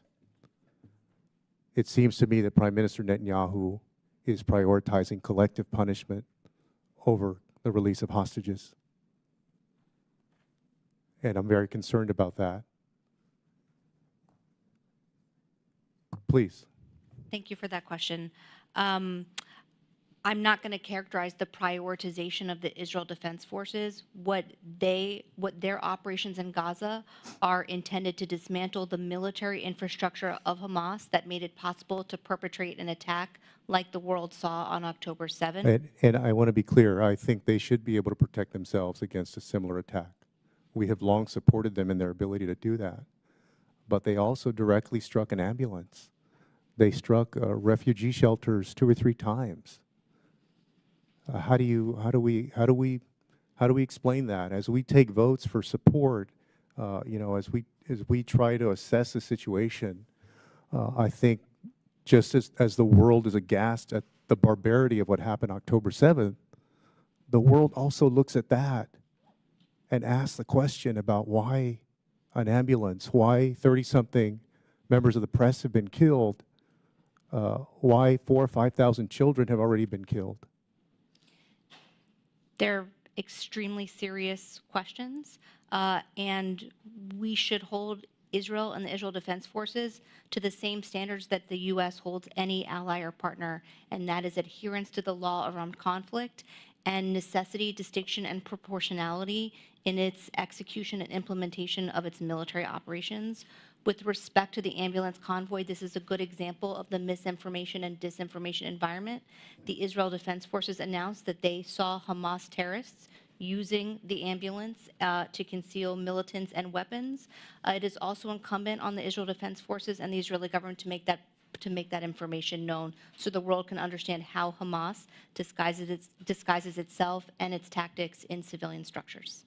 I had read very disturbing reporting a few days ago that has been fairly consistent that there has continued to be a lack of substantial or necessary food and water that has reached Gaza, that the water system, for example, is out.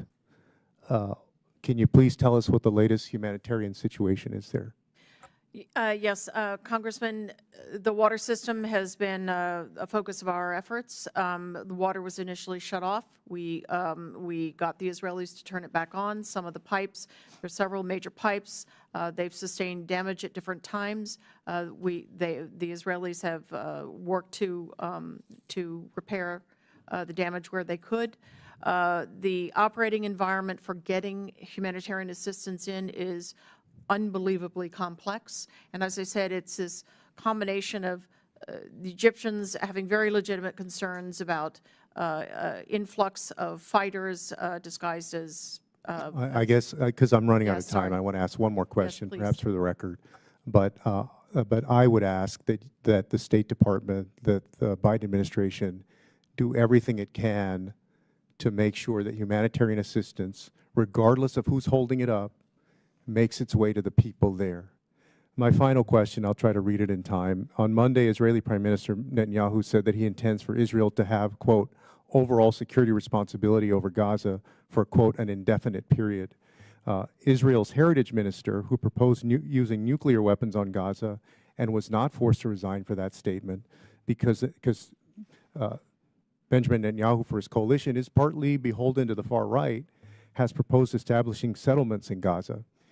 This week, National Security Council spokesperson John Kirby said that the president does not believe that a reoccupation by Israeli forces is the right thing to do.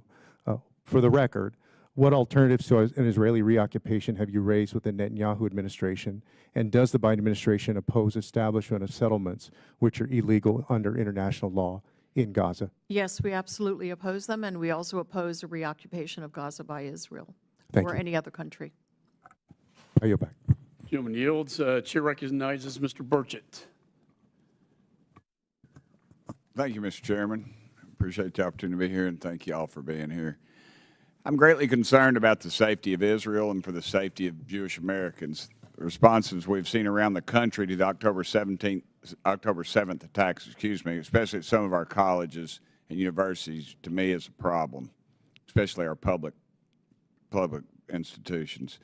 I'm a great supporter of the exercise of the First Amendment, and I believe it is critical for the American way of life. But people must be allowed to speak freely and assemble peacefully. But when that speech is in favor of terrorists, we must look at the underlying issues. Why did students rally in support for Hamas, a group that viciously attacked innocent people, beheaded and burned children, and raped young girls? This is because our younger generations are not taught everything that the greatest generation learned through war. Evil is evil, and it must be stopped. The fact that these rallies for Hamas were even allowed is beyond troubling.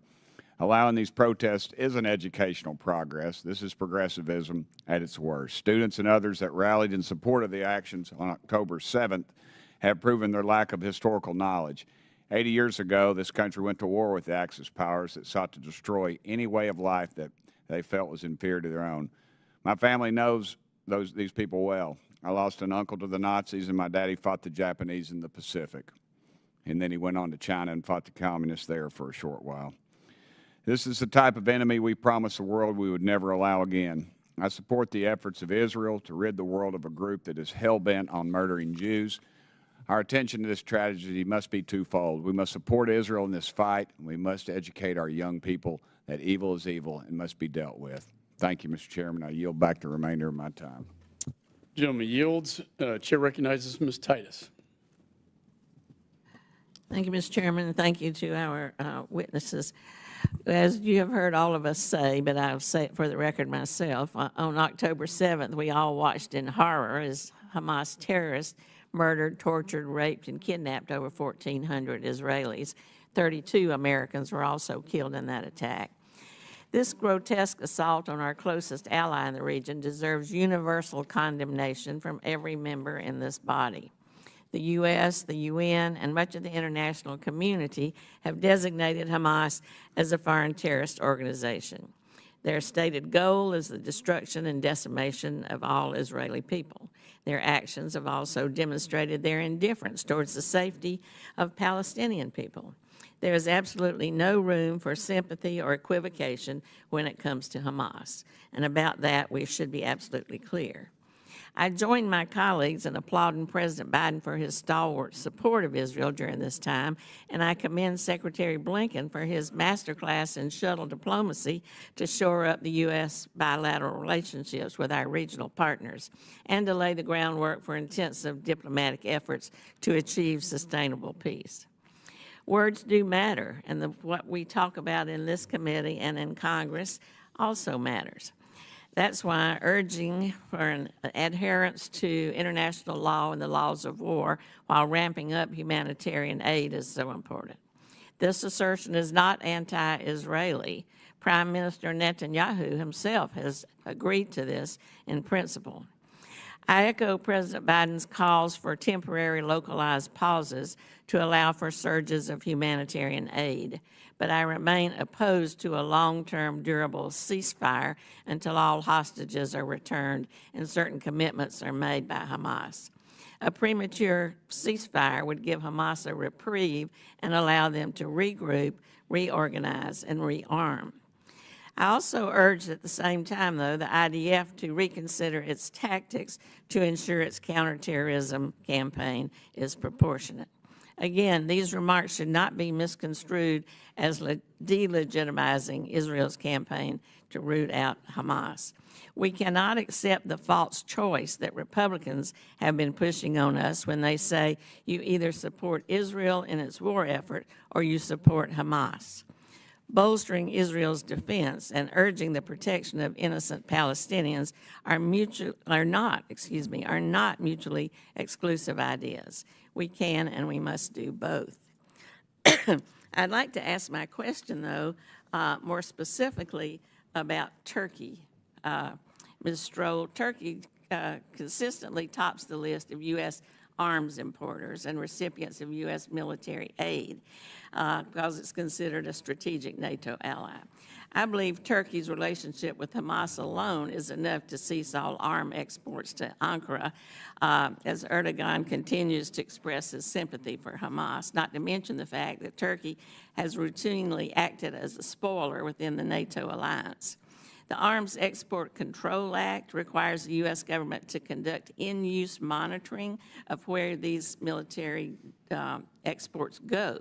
I wonder if there have been any indications that Turkey's relationship with Hamas has resulted in the transfer of weapons of U.S. origin to Hamas by Turkey, and how is the U.S. government able to ascertain and deal with that?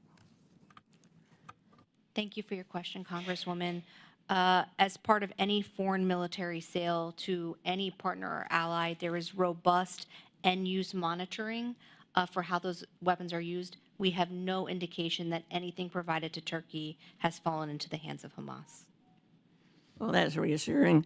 I would just ask you, too, how you are balancing the relationship with Qatar and Turkey in terms of their assistance with hopefully getting out some of the hostages and their having Hamas leadership within their boundaries, visiting. Congresswoman, what I would say is the following. Qatar and Egypt, but especially Qatar, have been profoundly involved in the relentless quest to secure the release of hostages, foreign hostages, Israeli hostages, the whole lot. They've also been engaged in a very intensive effort to help with the help Ambassador Satterfield in his efforts to get humanitarian assistance in and foreign nationals out, something that has been impeded repeatedly by Hamas. Of course, the military leadership is well protected underground, far from the conflict above. The political leadership is the external piece through which the Qataris are working, and the Egyptians as well. LA's time has expired. Chair recognizes Mr. Barr. Sorry. Thank you, Mr. Chairman. And in response to my colleague on the other side of the aisle who is expressing this idea of proportionality with respect to Gaza, I think it's important that in this moment, in the face of this barbarism from Hamas terrorists, that we're careful not to use nuance too much. What we need right now is moral clarity, and nuance is not really apropos at the moment. As you said in response to my colleague, there is a lot of misinformation. Why an ambulance? Because it was full of Hamas terrorists and weapons. That's why an ambulance. Moral clarity requires that we call out terrorism for what it is. And when there are calls for a ceasefire that would only enable Hamas to reconstitute another attack, that's not appropriate either. So, Ms. Leaf, I do want to address Secretary Blinken's call for Israel to provide a humanitarian pause. We all support humanitarian assistance for the innocent, But those running Gaza do not care about humanitarian needs, as you know and as you've testified. Did Hamas prevent innocent Palestinians from fleeing Gaza City to safer locations further south in Gaza? Absolutely. And does this make it harder for those people to access aid? Absolutely. And Ms. Leaf, is Hamas actively hoarding resources to pursue its Islamic jihadist war against Israel instead of providing water, fuel, and food to those affected by war? Yes, they are.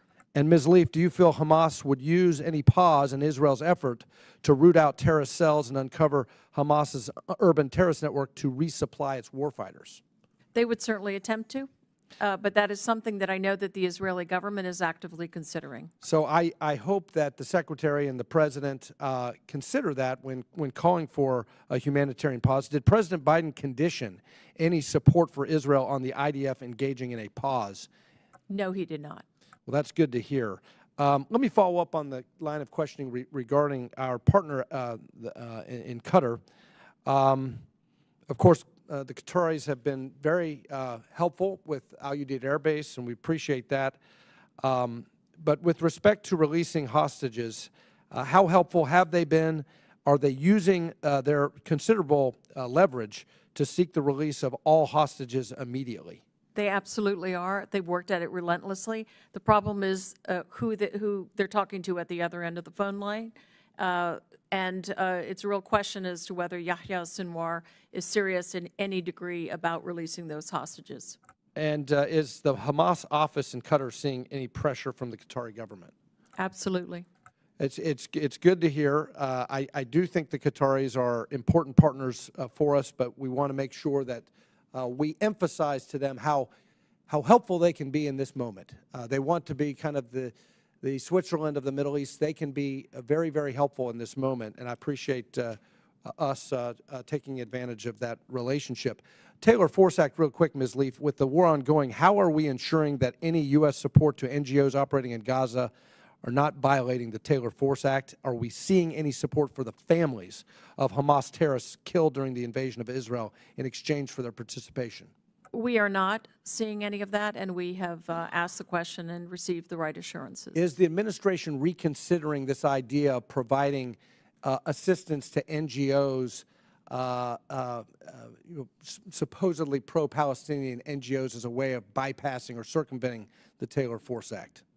We do not bypass or circumvent the letter or the spirit of the Taylor Force Act. I just think there ought to be some analysis of aid that may not go to the Palestinian Authority, but nevertheless goes to NGOs that could serve as a kind of proxy for martyr payments. And so I just want rigorous oversight from the State Department so that both the spirit and the letter of Taylor Force is complied with. I can assure you of that, Congressman. Finally, this issue of sanctions relief and the Financial Services Committee, we had a very important testimony about the $16 billion that was unfrozen, both in terms of the South Korea deal with the hostage deal and also the $10 billion held in Iraq to pay off Baghdad's debts for its purchase of Iranian natural gas. It's a lot of money that has been basically effectively sanctions relief delivered to Iran as a result of this administration's policies. Is the Biden administration reconsidering chasing sanctions relief with Iran in light of the events of October 7th? I'm sorry, I didn't understand the verb you use. Is the Biden administration changing? Chasing sanctions relief with Iran. Has the administration reconsidered that course, that policy, given October 7th and the events that have occurred? So the monies you referred to from South Korea that have been moved to different accounts that will be put through a rigorous metered process that will only be spent on humanitarian goods, food, and medicine and so forth, that is not altered. That was an arrangement set up by the previous administration, and we are rigorously applying the same restrictions to it. The money has not moved. The monies you referred to for natural... I'm sorry. I'm just, in fairness to the witnesses and to the other members, I want to keep this on time. My time has expired, but I think the line of questioning illustrates the point that maximum pressure was working and moving away was the wrong move. Thanks. Gentleman's time has expired. Chair recognizes Ms. Wild. Thank you, Mr. Chairman. For both witnesses, are there any updates that either of you can provide in this unclassified setting regarding the status of the hostages? I could not. I'd be happy to talk to you in a different setting. Thank you. Same for you. Okay. Let me ask you this. Is the administration in continuous contact with the Israeli government about the status of the hostages, and can we be assured that the administration will provide whatever assistance may be helpful in that effort? 24/7, I can assure you. And yes, we are providing all support. Thank you. Moving on, ever since these horrible attacks, which don't need to be further described because we all know exactly what we're talking about, happened on October 7th. I personally have felt devastated. So many Americans have, as well as people around the world. I've felt that both as an American and a member of Congress, but also as a Jewish American.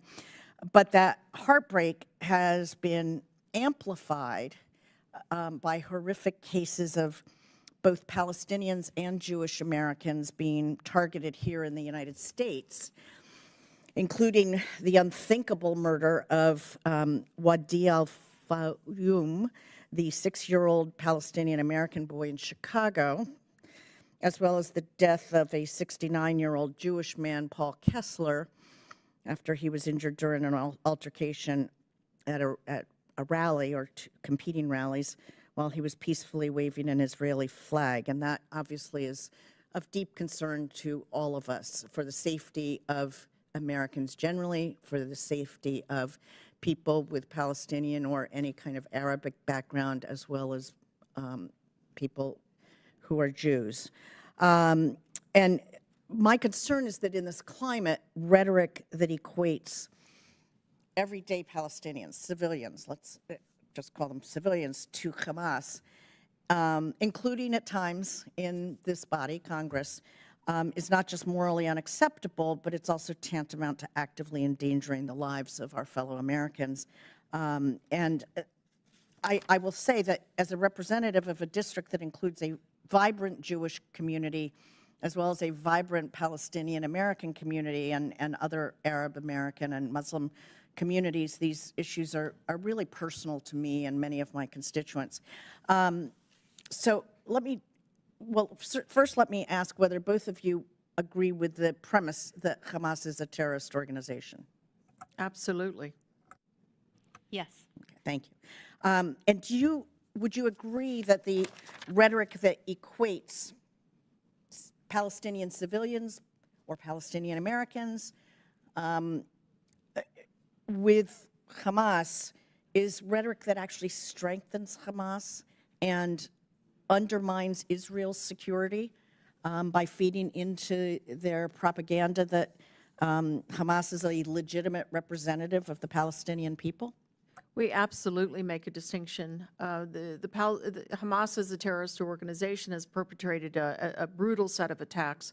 The Palestinian people don't deserve to be lumped in such a way, and so we absolutely distinguish in our discussion of that topic.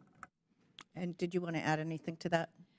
It is, I completely agree with Assistant Secretary Leaf. The Palestinians in Gaza deserve much better than Hamas, and it is critical from a Department of Defense perspective that military operations distinguish between targeting Hamas and protecting innocent Palestinian civilians.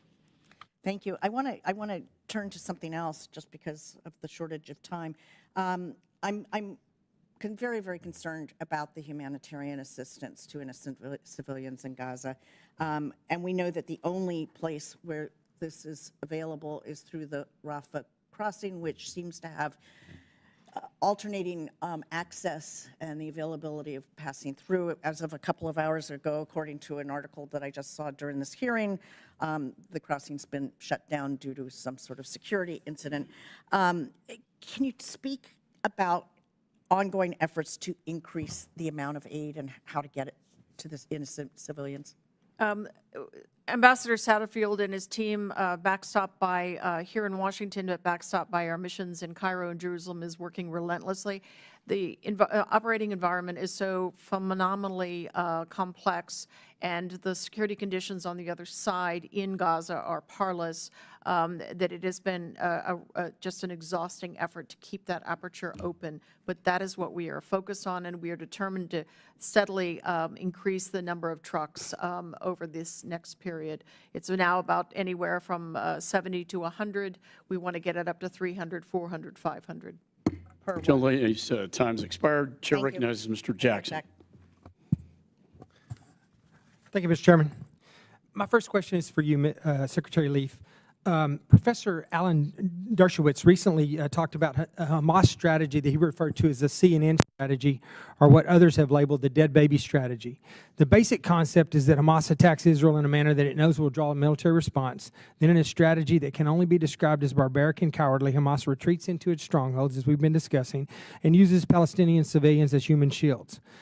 Not that Hamas has any regard for the law of war, or are there any other rules for that matter, but engaging in disgusting acts such as this is a complete and utter violation of the law of armed conflict.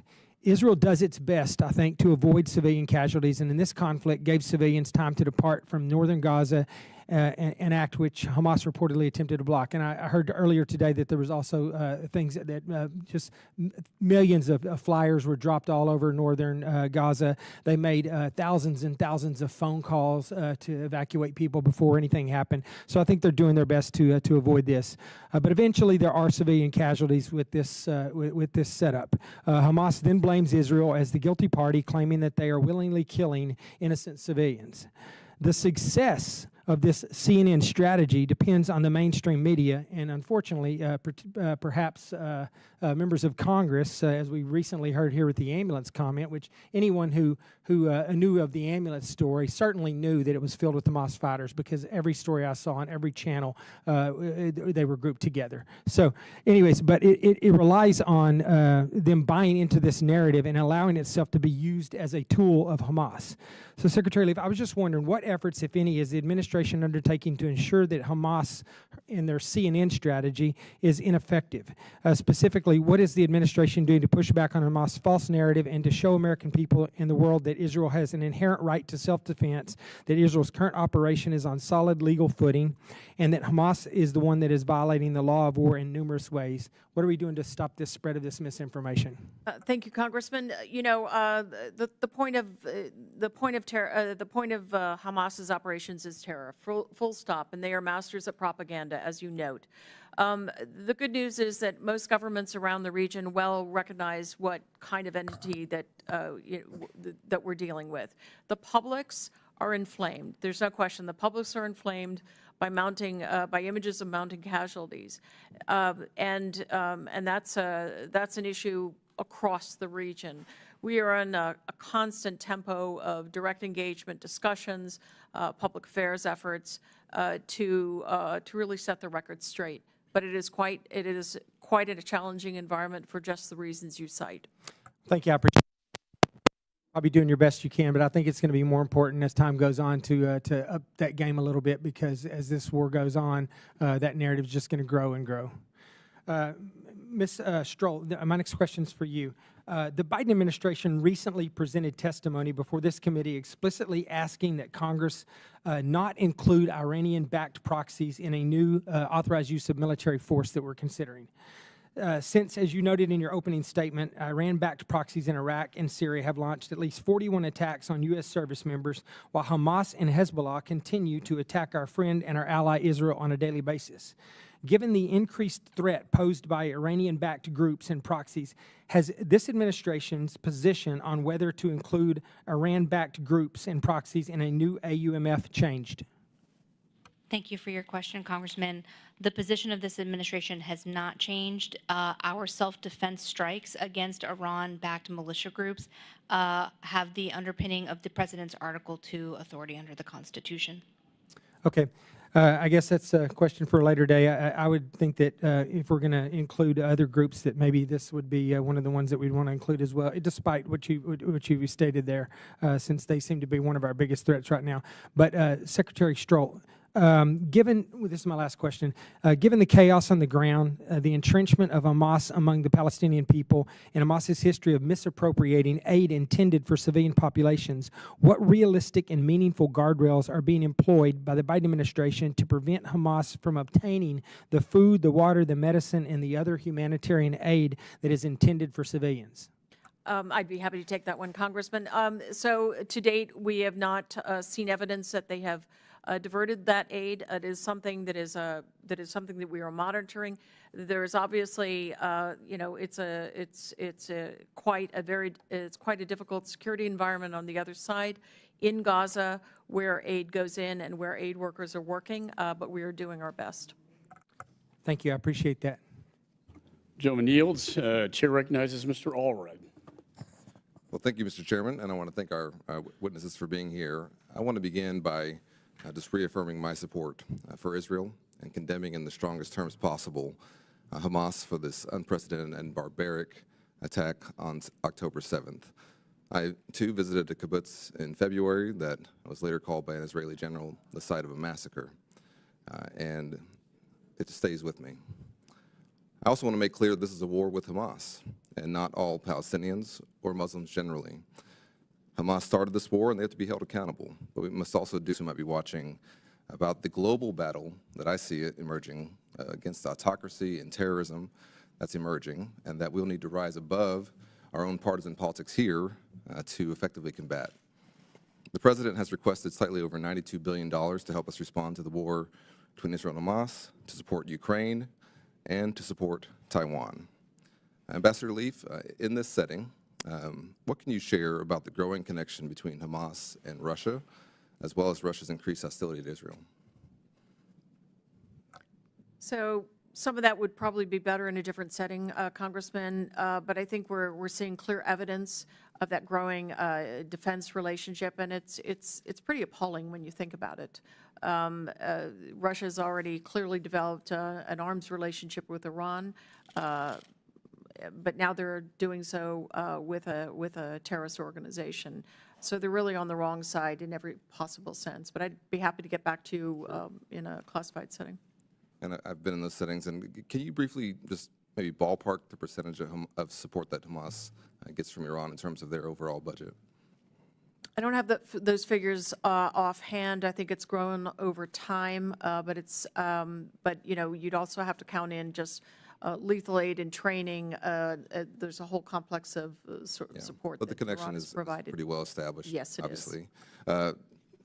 Deputy Assistant Secretary Stroll, can you just tell us about what Iran is providing to Russia in their war against Ukraine?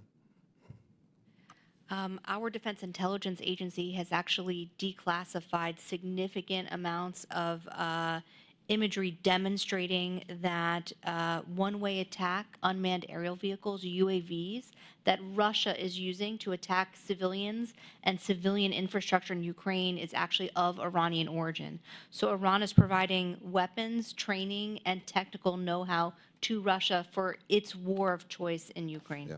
And can either of you or both of you discuss briefly how Russia and China are helping prop up the Iranian economy?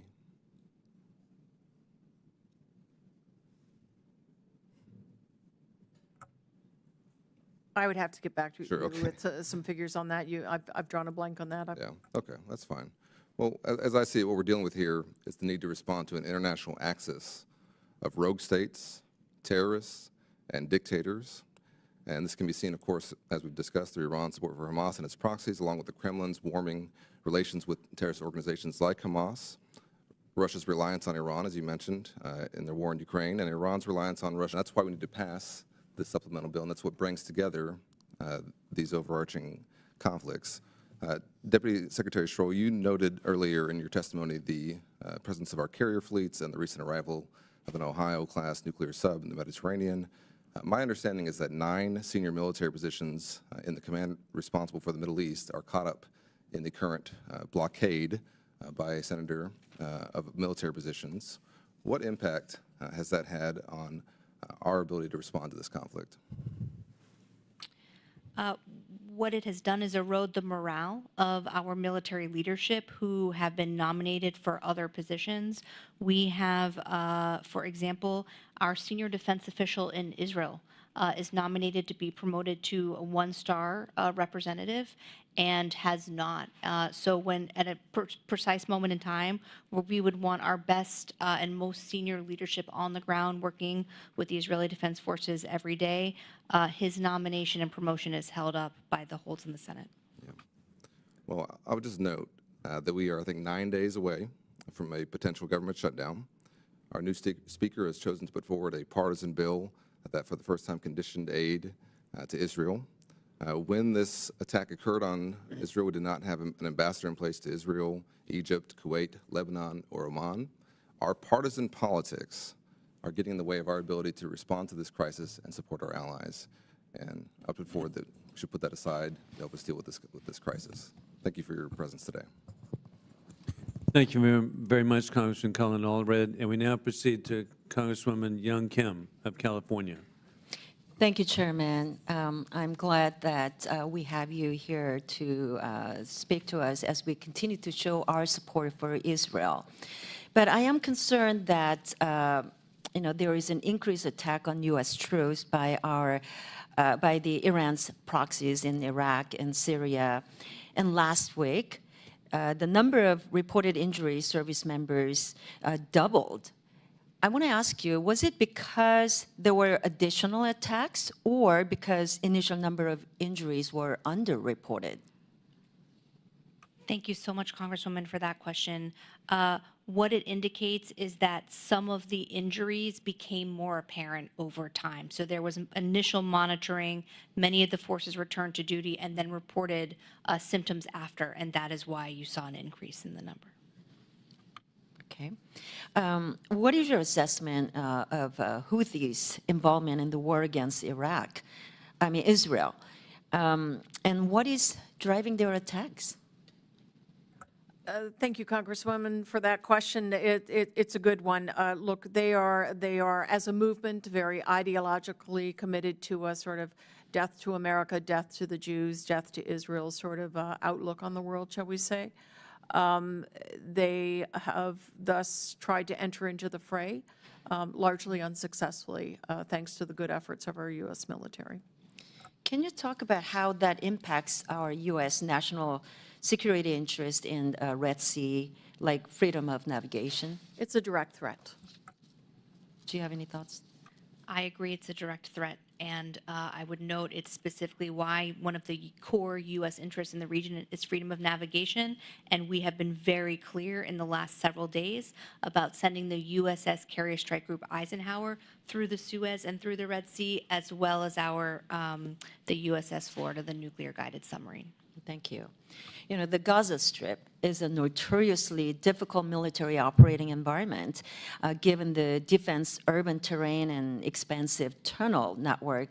Still, the IDF has significant combat advantages over Hamas, and they've made substantive progress in the first days of what will likely be a lengthy ground operation. I want to ask you if the administration is prepared to support Israel throughout the duration of its campaign to defeat Hamas. From President Biden to Secretary Blinken to Secretary Austin and on down the chain, the commitment to Israel's security and having it ensuring that it has what it needs to defend itself from terrorism is ironclad. Okay. You know, there is a bipartisan consensus in Congress that the Islamic Revolutionary Guard Corps be designated as a terrorist organization by the EU. How is the administration proactively working with our EU allies to accomplish that bipartisan goal? It is a topic of discussion, and we certainly support that. Great, thank you. And I would like to yield the remaining time to my colleague, Mr. Mills. Thank you so much for that. I wanted to follow up. You know, we had a colleague of ours just recently on the other side that was talking about how these ambulances are being struck or these buildings are being struck. And I just wanted to put that in perspective.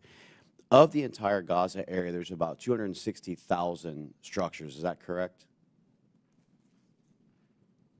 You've got me. I know the sort of the general dimensions of the Gaza Strip and the population and so forth. I don't know the exact count on. Well, my buildings. understanding is that of the 260,000 structures, about 9,500 have had any structural damage or have been actually targeted as a result of IDF utilizing it to go after weapon caches or to focus on terror tunnels or to look at areas where key Hamas leadership is.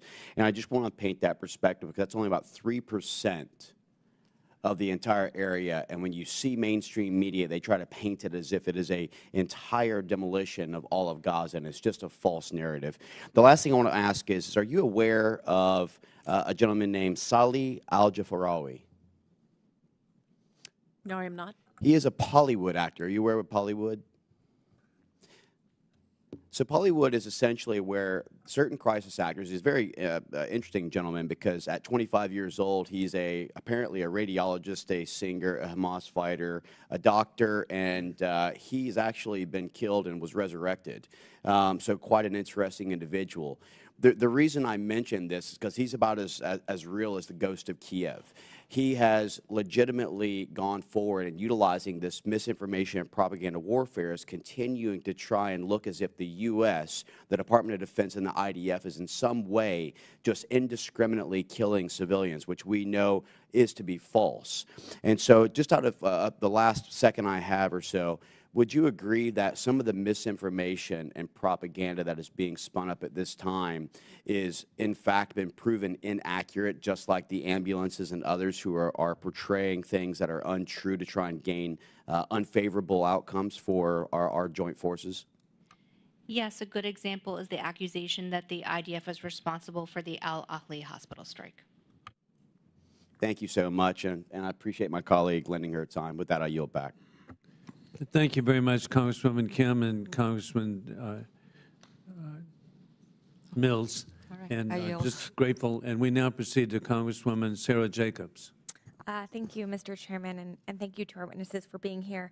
I know we've had many conversations in classified settings where we've talked about the military operations on the ground. As someone who's Jewish with family living in Israel, this is deeply personal to me, and my heart breaks for every Palestinian child who is being killed in this conflict through no fault of their own.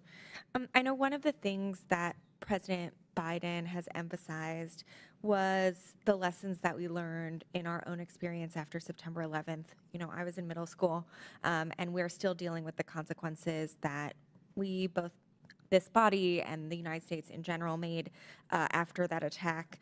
And one of the things that I think was a key lesson learned was that minimizing civilian harm is incredibly important in the fight against violent extremism. So I was wondering if you could share what some of the specific lessons learned in our own fight against terrorism that are useful in this situation now and that we've conveyed to the Israeli government. Thank you, Congresswoman, for those questions. Secretary Austin speaks about lessons learned from the past 2 decades of the United States military experience. A key lesson is that there's a continuous and consistent need to attend to the needs of the civilian population in order for military gains to be sustainable. I would just add that, the first trip that Secretary Blinken and I and the rest of his team made to Israel fell 4 or 5 days after the massacre. And I can only say that the leadership, the country more broadly, but the leadership was in a state of shock and deep trauma, and that trauma is still there. I think part of what we have seen our job to be, both on the civilian side and the military side, is to be a strong shoulder to lean on and help nation in trauma and shock and its leadership move through that as they made decisions about the military campaign and so forth. So there's been a good, robust soldier-to-soldier discussion about this, and of course, our own leadership is engaged in that. But the President spoke from his heart when he said that, and he spoke as a friend that learned from us, because we did make some very grave decisions, grave mistakes rather, early on and through that continuous fight against, the terrorist scourge that come to our shores. Well, thank you. And I know the Israelis themselves have openly said that many of the provisions we've seen around food and water and humanitarian assistance have been directly because of the advocacy of the U.S. government. So I thank you for all of your tireless work on that. And I know that Prime Minister Netanyahu has said that he is not willing to do a humanitarian pause, and I appreciate all of the work you all have been doing to continue encouraging him to make sure that we are able to get that assistance. I want to move to our U.S. forces in the region. Obviously, we've repositioned significant military resources to deter this from expanding, and especially from Hezbollah and Iran from further intervening. Can you commit to us that you will come to Congress before conducting combat operations or other hostilities against a belligerent in this unfolding conflict, especially any hostilities that could escalate? If Congresswoman, you are referencing anything other than the self-defense strikes that President Biden has ordered under his Article 2 authority, yes, we would consult with Congress. Thank you. I appreciate that. And lastly, I want to ask, there's been public reporting about the U.S. approving the sale of military-style weapons for the Israeli National Police. The Israeli National Police obviously are under the purview of Minister Ben-Gvir, one of the far-right extremists. We've also seen concerns that some of those weapons, in addition to being used by the National Police themselves in ways that are probably not necessarily aligned with what we would want policing to be, also have been given directly to settlers who are engaging in settler violence. What assurances can you give us about whether or not those weapons are actually being approved and whether or not they will be used for things that I think we all would agree we don't approve of? Thank you. Congressman, thank you for that. In all of these cases, we have been provided assurances and we have rigorous oversight or end-use monitoring for all of this. There were weapons that will be provided to what are called Community Immediate Response Teams, CIRT, that report directly to regional police or border patrol commanders. They will, and they supervise the use of those and and to the personnel who are volunteers for these organizations, and it is only within Green Line Israel, but we have an elaborate set of assurances on that. Gentleman's time has expired. I'd like to, if I may, just quickly follow up on a point that Ms. Jacobs made on the use of military force. You know, this committee is charged with that responsibility, and we take that very seriously. I understand you're using Article 2 self-defense when it comes to our troops being under fire and attack, and I get that. If the administration were to respond either preemptively to the IRGC or to Hezbollah or to Hamas, do you believe that you would have to come before this committee for that authorization? If we were responding to an attack in self-defense, then we would rely on the President's Article 2 authority. If we were taking action that would elevate to war in the constitutional sense, we would consult with Congress and seek authorization for the use of military force. If, say, hypothetically, Hezbollah launched 100,000 rockets into Israel and we wanted to respond, I would argue you do not have authorization to hit Hamas. I would agree with you, Chair. And same with, not Hamas, I mean Hezbollah.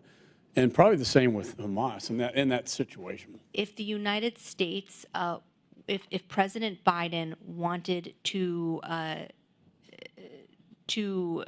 work with Israel to respond, should Hezbollah decide to launch that amount of rockets into Israel, we would certainly come consult with Congress. Thank you. And I think we're all in agreement on that. So thank you very much. Chair now recognizes Ms. Salazar. Thank you, Chairman, and thank you, Ms.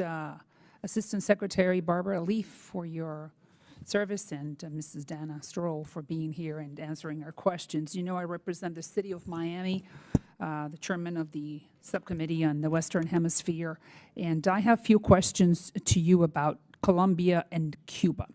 This picture over here shows the Cuban ambassador to Lebanon. His name is Jorge Leon Cruz. meeting with Ahmed Abdel Hadid, who is the Hamas representative in Lebanon, and with Abdul Hamed, who is the head of political and media relations for Hamas in Lebanon. So, to cut right to the chase, what do you think could be the purpose of this meeting? Why is the Cuban ambassador meeting with a representative of such high standing for Hamas in Lebanon? Congresswoman, it doesn't look good to me. I can't imagine what legitimate purpose there would be in meeting with a terrorist organization's representative. So I agree with you that I'm sure that nothing good is coming out of this meeting. The only thing we could think of is that maybe the Cuban regime is inviting some Hamas operatives to come to Havana, Havana is only 90 miles away from my house, meaning my community, the city of Miami. Do you have any info about that? I do not personally, but I'd be happy to look into it and come back to you on it. Please do. Cuba is in the list of countries that sponsor terrorism. And we know that the Biden administration has been thinking, or some of the representatives of the Biden administration they have been within the State Department. They have been talking about the possibility of removing Cuba from that list of states that sponsor terrorism. Could you send the message to your colleagues that maybe after something like this, Cuba should remain on that list? I'd be happy to take that back. And what do you think about that? Quite frankly, I have not been following this issue in terms of Cuba, so I don't have an opinion on it, but I'd be happy to take this back to my colleagues. All right. Now let's go to Colombia. Let me go to the other one. Petro, the president of Colombia, has been, throughout his time in office, he has been talking about Hamas, and one of the comments, and I'm just being pretty rigorous, he compared the Jews to the Nazis at one point. A few days ago, President Petro compared Gaza to Auschwitz. A few weeks ago, he recalled the Colombian ambassador in Israel.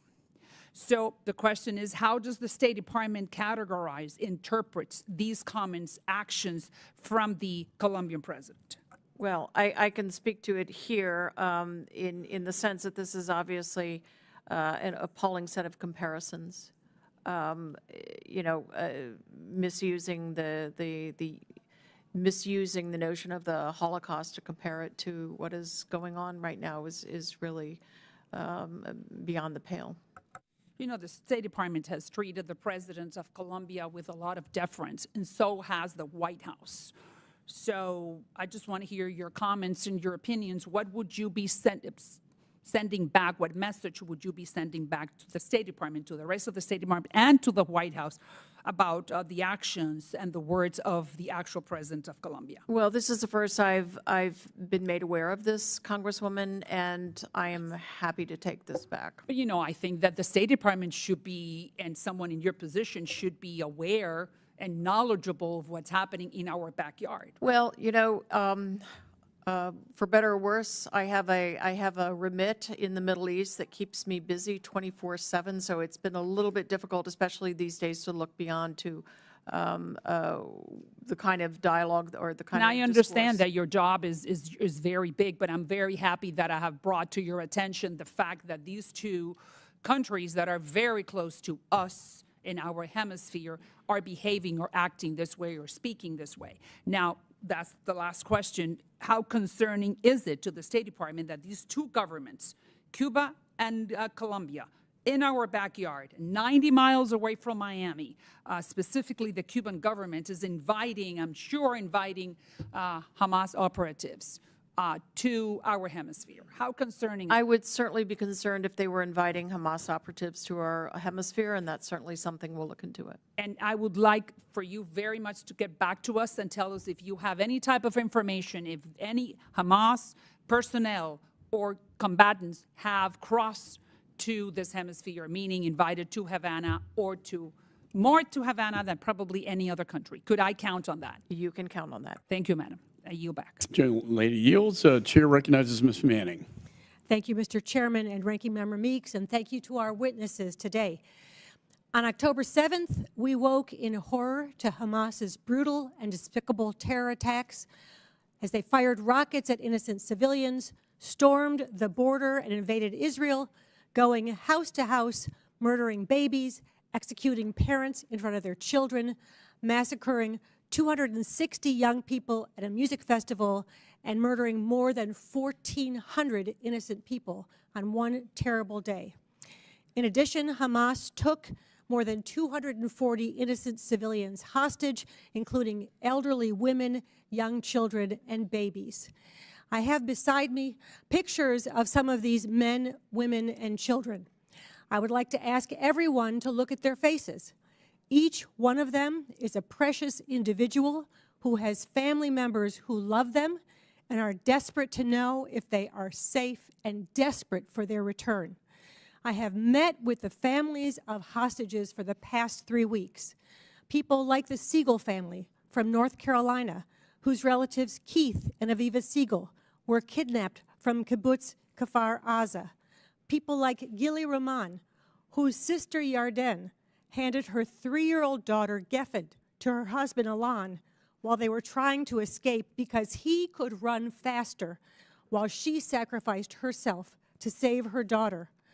And Abigail Moore Edan, who became an orphan on October 7th when her parents were killed in front of her before she was taken hostage alone.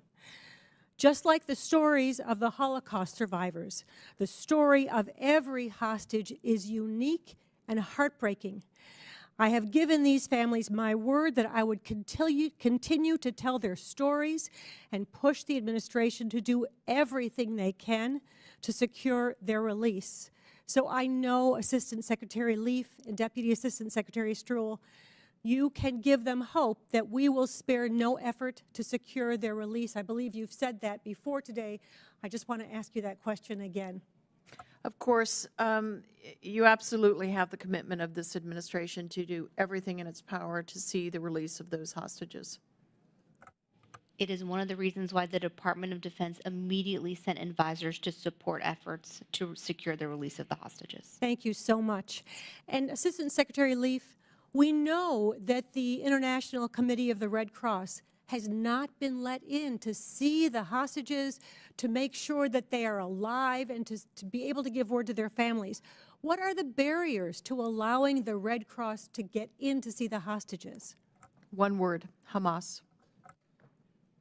So Hamas is preventing the International Red Cross from going in to see the hostages and give their families some hope that those people are still alive. And in fact, the only reason we know some of them are alive because of the comments of the 4 hostages who have been released and 1 who has been saved by Israeli soldiers. Is that correct? Well, there is also the really deplorable fact that Hamas has put some of the hostages on video and televised that. So yeah, it is really a dreadful situation for the families and for their loved ones. By all rights, by the laws, international humanitarian law, Hamas should allow the ICRC to have access to those hostages. And what information can you share with us in this setting about what the U.S. is doing to get our partners and allies in the region to demand and put pressure on Hamas to release the hostages? So as I indicated earlier, we have 2 stalwart partners, Qatar and Egypt, who are working methodically, relentlessly at this issue. They have, the problem is who they're dealing with. But they are exercising every bit of their influence and their energy to try to break the impasse on the hostages. And Assistant Secretary Leaf, in your opinion, are you satisfied with the actions that Turkey, a NATO ally, and Qatar, a major non-NATO ally, have taken so far to get Hamas to give up American citizens? I have not really seen Turkey engaged in this effort. If they are, I'm just not witting to it. But I know, having talked just very regularly with the Prime Minister, Foreign Minister, that he is personally engaged in the of Qatar. He's personally engaged in the effort. He has a large team working it 24/7. Thank you. My time is expiring. I yield back. General yields. Chair recognizes Mr. Huizinga. Thank you, Mr. Chairman. Actually, I'm going to take that as a jumping off point. Both the ICRC as well as Qatar and the situation there. First, on the ICRC, is the ICRC doing enough? There is some question. It's real commitment, and all you have to do is look at some of the previous years and decades. ICRC seems to have been pretty hard on Israel over the years, and some have suggested that the ICRC is not doing enough to pursue this because of that relationship or sort of bad blood with Israel. You care to comment on that? Congressman, I have no reason to think the ICRC is not doing enough on this. And I would just add that, in fact, ICRC staff have been in the direct line of fire in Gaza doing a really critical piece of work, which is escorting ambulances with wounded from Gaza to Rafah. This has been a condition that Hamas has placed on the exit of foreign nationals, including our own American citizens, and ICRC stepped up to that task to ensure that they got there and that our citizens could get out. Okay. And we can explore that more potentially later.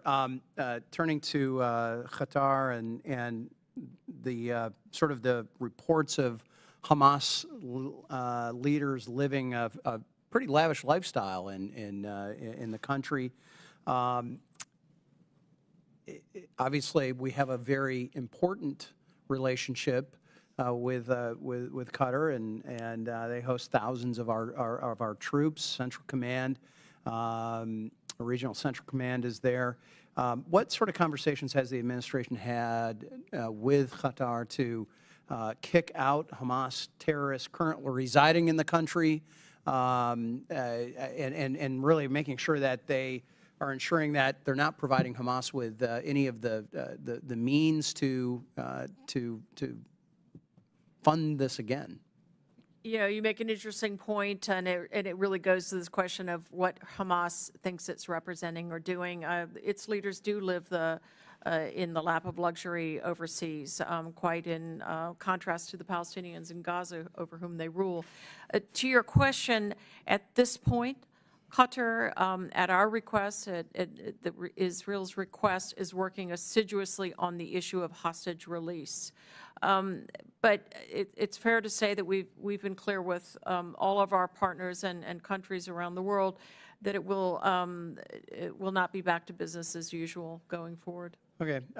I actually happen to also serve on the Financial Services Committee and chair the Oversight and Investigation Subcommittee. And just last week we had a hearing on terrorism financing and what was going on. And my colleague, Mr. Hill, myself, Mr. Barr, have all had amendments today on some of the appropriations bills, looking at how we choke off that terrorism funding. And I guess I want to make sure that it's not just Iran that we're looking at, that there are other countries and in that neighborhood.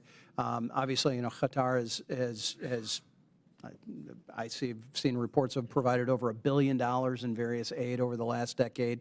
Lots of concern about fungibility that we have.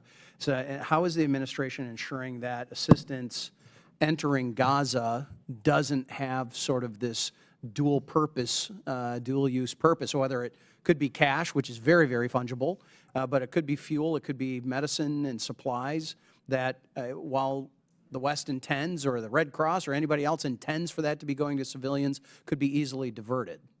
At this point, what is going into Gaza, the humanitarian assistance is being very carefully vetted as it goes through multiple sort of checks. This is part of what is slowed down, frankly, the stream of assistance going in. I take your point on the larger question of financing, and believe me when I say that sort of a counter-Hamas effort globally will be a top priority going forward. I've got just a couple of seconds left. You know, we know about Iran's oil sales to the tune, some reports of $80 billion this past year.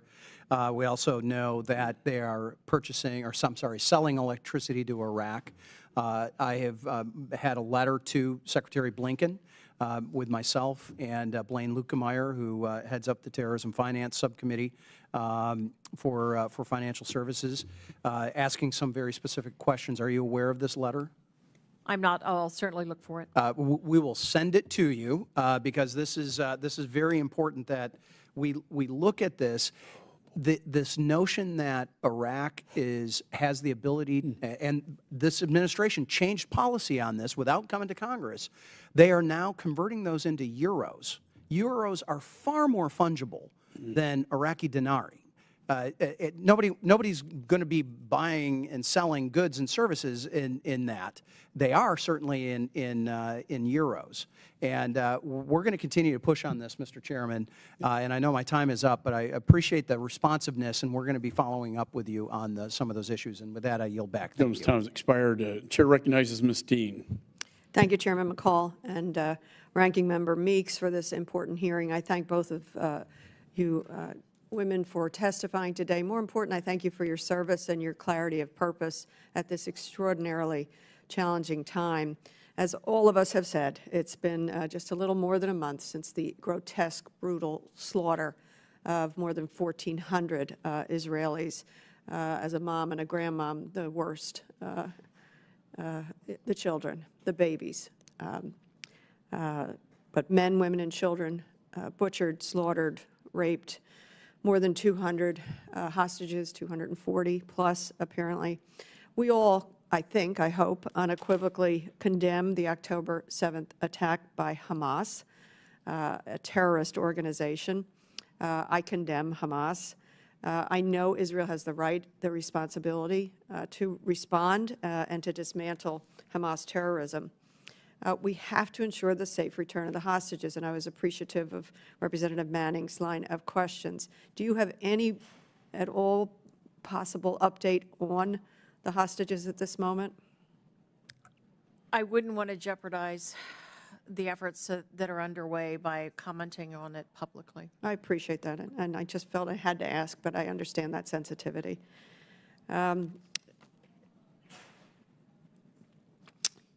At the same time, we have to do everything to make sure to protect innocent civilian lives on both sides of the fence. And so I decry the loss of life, the loss of innocent civilian life in Gaza. I've called on the administration to do everything in their power, and I'm very proud of the President as well as the Secretary of State for the extraordinary work they're doing. But we must seek, Israel must seek a humanitarian pause. For all kinds of reasons, to get the hostages out and to make sure that folks are taken care of as best as possible in these extraordinarily difficult situations. There are moral choices in wars. It is not just you have a right to be at war. There are moral choices, and I want the administration to continue to lift up innocent life. Dead babies on either side of the fence are unacceptable to me, at least. We've talked a lot about Gaza. I wonder if I could switch a little bit to the West Bank. I've been to Israel. I've been to the West Bank. I've been to Gaza. Ambassador Leaf, you expressed concern about the stability of the West Bank. I'm concerned, too. You note the urgency of reining in extremist settler violence. I am concerned about that, too, which I quote, which has led to the displacement of at least 828 Palestinians from their homes and 15 different communities in the West Bank since October 7th. You point out that even before the start of the latest crisis, there were settler violence attacks day after day, multiple attacks in a single day, 1,400 incidents from January to October of this year. Ambassador, how are you and Secretary Blinken and the administration engaging with Israel, specifically the coalition administration, to prevent further settler violence? When I was on the ground there, the meeting, this was prior to October 7th, the meeting when we asked about settler violence was shut down. What are you doing? This has been a topic of discussion between us and the Israeli government for months, literally. What has really accelerated our efforts has been the phenomenal, really terrible 500% increase in these attacks, sometimes several dozen a day. They're also more violent, beatings and destruction of property. Some Palestinians have been killed by settlers. Yes. And Quite a few. Yes. Yeah. Yes. And destruction of property that is aimed really at wholly damaging, destroying the economy, the livelihoods of these communities. So we have been relentlessly on this issue, and I would say there has been a belated but welcome sort of awakening to the alarming trend lines, awakening in the senior leaders among the senior leaders of the coalition. And they have committed to us to pursue, to deter, to prevent these activities, and to bring to accountability those who engage in them, whether they are members of the armed forces, the IDF, or settlers themselves. Yeah. And so, as Secretary Blinken said several days ago when he had this engagement with the government, he heard the right thing, but we're going to follow this in detail, and we want to see accountability. Okay, and I apologize, my time has expired, but I'm going to offer in writing some questions for you as well. So I thank you both very much. I yield back. The lady yields. Chair now recognizes Mr. Hill. Thank you, Mr. Chairman. Thank you, ladies, for being here and for your testimony. Thanks for hanging out for this extended period of time. Secretary Leaf, great to see you. I feel like we're ships passing in the night. I go in an embassy, you've just left, or go in a ministry, you've just left. So thanks for the incredible engagement you've had in the region this year, and I know it's paid off now that we're in a crisis mode. No, but I mean, having been so deeply engaged all year, we're now in a crisis mode. I think those hours pay off. My office has been in contact with a constituent from Central Arkansas whose wife and 2 young kids, 6 months and 2 years in Gaza. And they're in touch with the embassy, and the State Department has all their information. State Department's, done a reasonable job staying in touch with them, so I'm not on the complaint factor there. But the situation at Rafah border crossing has been really tenuous. What's your plan to get the Rafah border crossing open so Americans who are stuck in Gaza can have more predictability about getting out? So, Congressman, this is an issue that we are just working nonstop. Nobody is more dedicated to this task than Ambassador Satterfield and his whole team. The complexity of the task has been that essentially Hamas has conditioned outflow of foreign nationals on a steady stream of wounded being taken through the Rafah crossing. That has required a really meticulous scrubbing of those lists to make sure there are no fighters who are among the wounded. Very careful calibration between Israel and Egypt to ensure that sometimes there is fighting in the vicinity, sometimes the comms are down. So we have compiled a list of, I think, about 700 such constituents or American citizens and their families, and we're working at metering them through day after day. Thanks.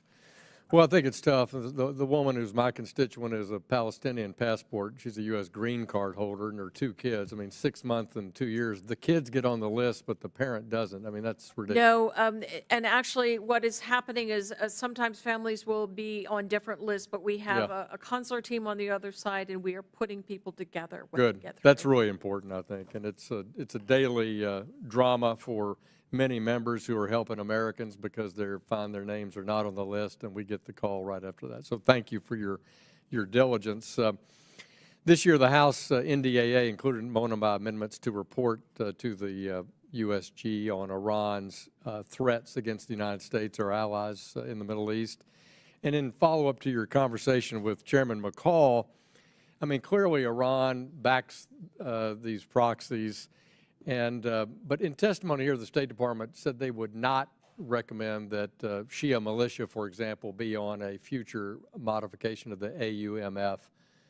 You think state still stands by that? DOD still stand by not including Shia militia or Hezbollah on an AUMF?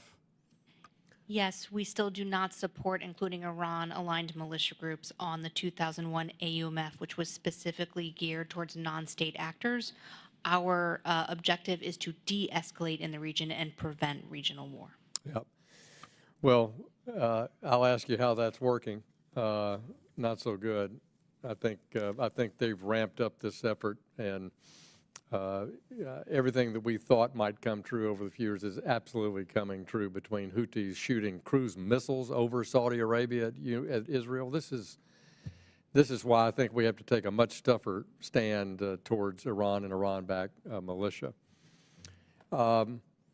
Normalization, Secretary Leaf, this is one you know my feelings about the Assad regime, and again, the Arab League went forward. You cautioned on that. Secretary Blinken, much even more aggressive than you, public and in private, about absolutely not doing it, but they've done it. So have you seen anything that's remotely on track for Assad becoming suddenly such a good member of the local community? No, but on the other hand, if he thought he was going to reap great benefits, he has not done so. True, So, true. But what do you make of the foreign ministers group that is not going to report for a whole nother year on their recommendations on what the Assad regime might do in order to earn such benefits? I think it speaks to the lack of results wholly exclusively because of Syrian intransigence. Yeah. It's a dead end. I think it is too, and I've certainly expressed that view, personal view, not on behalf of anybody but myself, to Saudi Arabia and in Jordan and in Iraq. There's a real mixed view on that, and I hope that the United States will speak with one voice that normalization was a bad idea, and that we're monitoring very closely how we can help get those results now that they've done it. I'll yield back, Mr. Chairman. Joe Niels, correct. I think that may have been a trigger for this Hamas invasion of Israel, to be honest with you. In addition to being the 50-year anniversary of Yom Kippur. Chair now recognizes Mr. Stanton. Thank you very much, Chairman McCall and Ranking Member Meeks, for convening this important hearing on support for one of our nation's strongest allies, Israel. And I want to thank the witnesses for being here today for this their long testimony. Recently, I've had honest and emotional conversations with my constituents in Arizona, people I have known and respected and worked with for decades. And I've heard the deep divisions, as well as the fear created by the tragic rise in anti-Semitism and Islamophobia here in the United States. As Americans, we can freely debate many contentious issues, but we cannot allow that to turn into hatred. Since its founding 75 years ago, America's support for the only democracy in the Middle East has been resolute and unwavering, and always bipartisan. That cannot and will not change. But the reality is that Israel cannot be secure, and there can be no lasting peace for Israelis or Palestinians, no two states side by side, until Hamas is destroyed. Hamas does not care about the Palestinian people. They care about one thing: the complete destruction and elimination of Israel from the river to the sea. In pursuit of that goal, Hamas has preyed on innocent Palestinians. Hamas doesn't hide it. Its leaders talk about their willingness to make Palestinian civilians martyrs in their wicked mission. And right now, Hamas is holding 240 women, children, grandparents, Holocaust survivors hostage in unknowable conditions, hostages they have threatened to execute.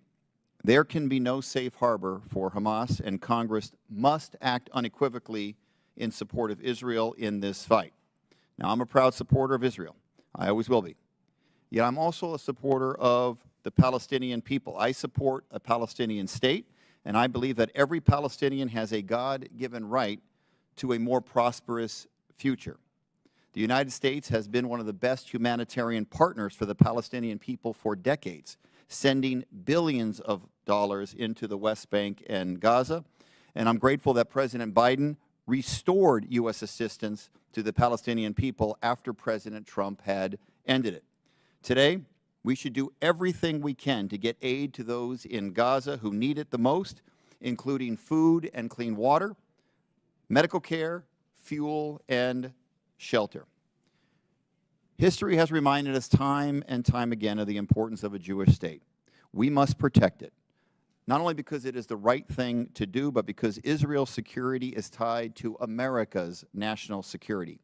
Shared Israeli intelligence boosts our own government's ability to anticipate and respond to threats in the Middle East, and Israel's qualitative military edge provides a measure of stability in this region.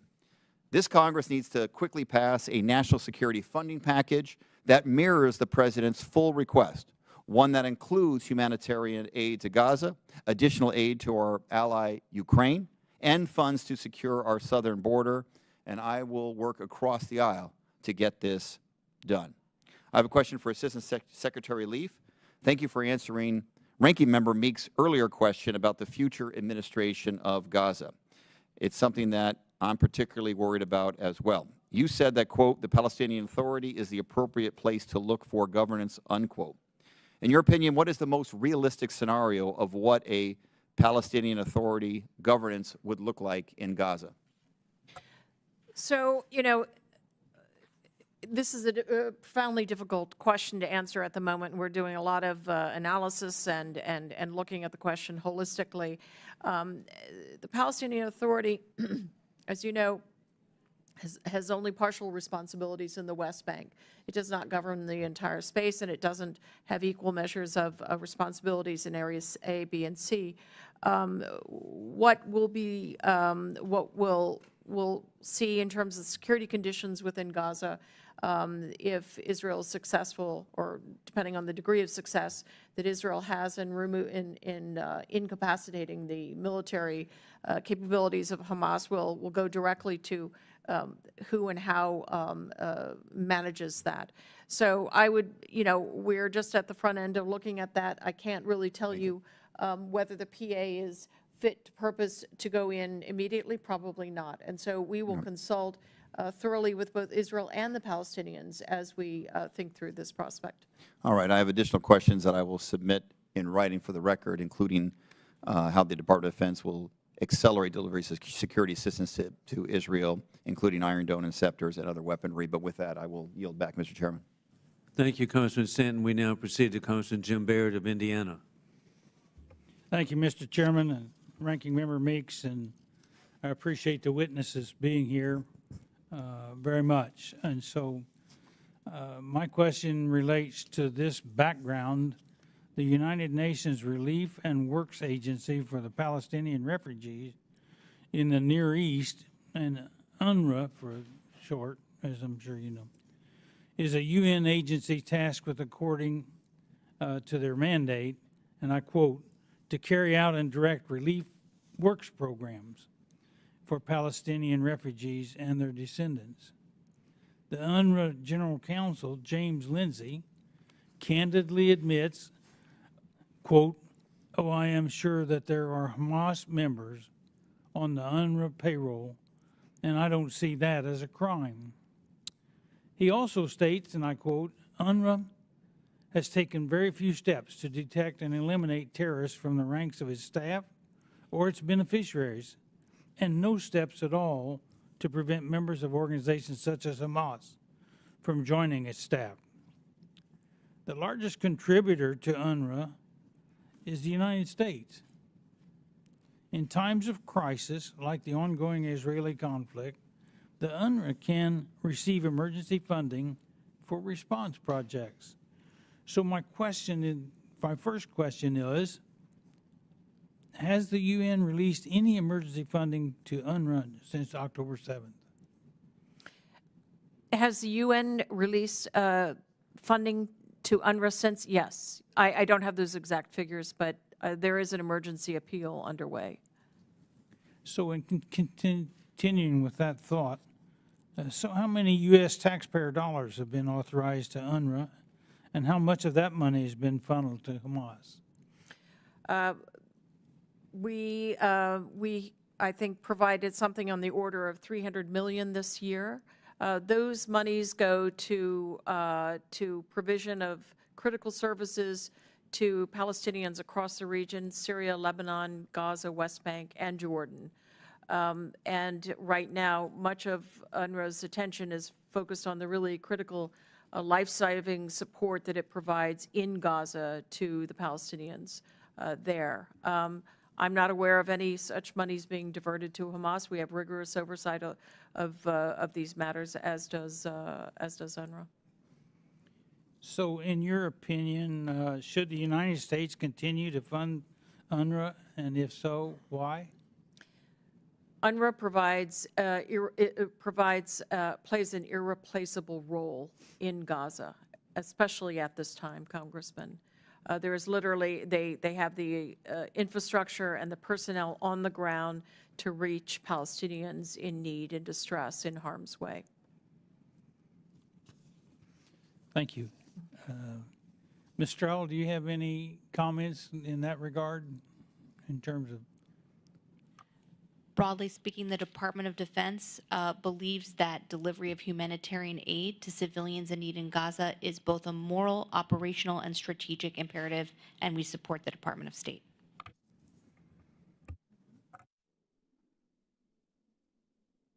Let me change. In March of this year, the Middle East Subcommittee held a hearing on the efforts to expand the Abraham Accords. Talking about it then, it was more focused on how we can work to expand the Accords. And now the question seems to be, is it even feasible? So, Assistant Secretary Leaf, can you give us your opinion about how this war plays a role in the Abraham Accords? Well, Congressman, I'll be very candid with you. The atmosphere in the region is fraught at this point over the conflict and the visuals, the daily toll of casualties among Palestinians in the Gaza Strip. And as a number of Congress representatives have noted, there's a great polarization occurring both in the region and even we see that in our own streets. All that said, there will be an end to this conflict, and there will be a lot of work to do on the other side of this conflict. Of course, between the work between the parties, Israelis and Palestinians, but more broadly across the region, and it goes squarely to your interests, which is the Abraham Accords relationships, the older relationships Egypt and Jordan have had with Israel, and those still in the offing. We regard this as one of the critical pieces of our work, of our diplomatic work in the period ahead, post-conflict. So I see I'm out of time, and I thank you, and I yield back. Thank you very much, Congressman Baird. We now proceed to Congressman Jonathan Jackson of Illinois and South Carolina. Thank you very much. Thank you, Undersecretaries. Thank you, His Absence, Chairman McCall. Thank you, Ranking Member Meeks.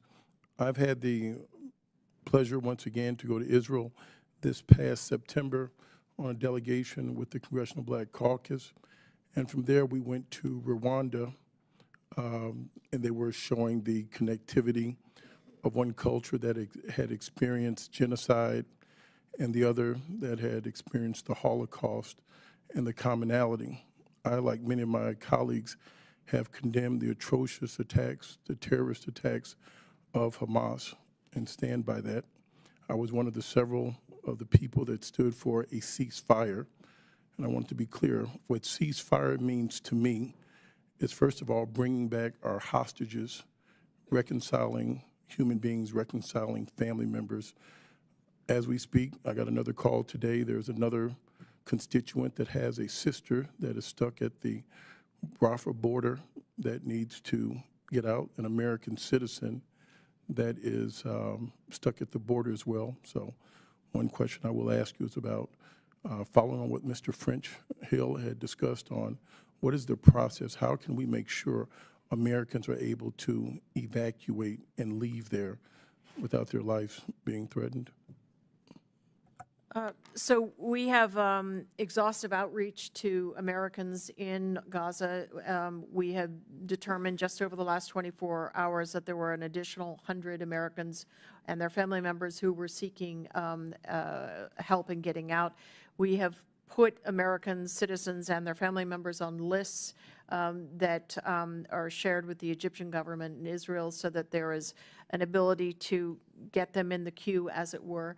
It is a difficult process from literally day to day to see to confirm the number that will be permitted through and to reach out to those who are not all queued up at Rafah. They are in different places in Gaza. But I'd be happy to talk to you after this hearing about your constituent. I'd be glad to. Second part is one of the things that I had learned on this trip that was sponsored by AIPAC. We went from Israel to Rwanda, is that Rwanda in 1993 had suffered 1 million lives lost in 100 days. And then they lost 5 million people there in the DRC in 2003. They ended up arresting 30,000 people that went to jail for the atrocities that happened.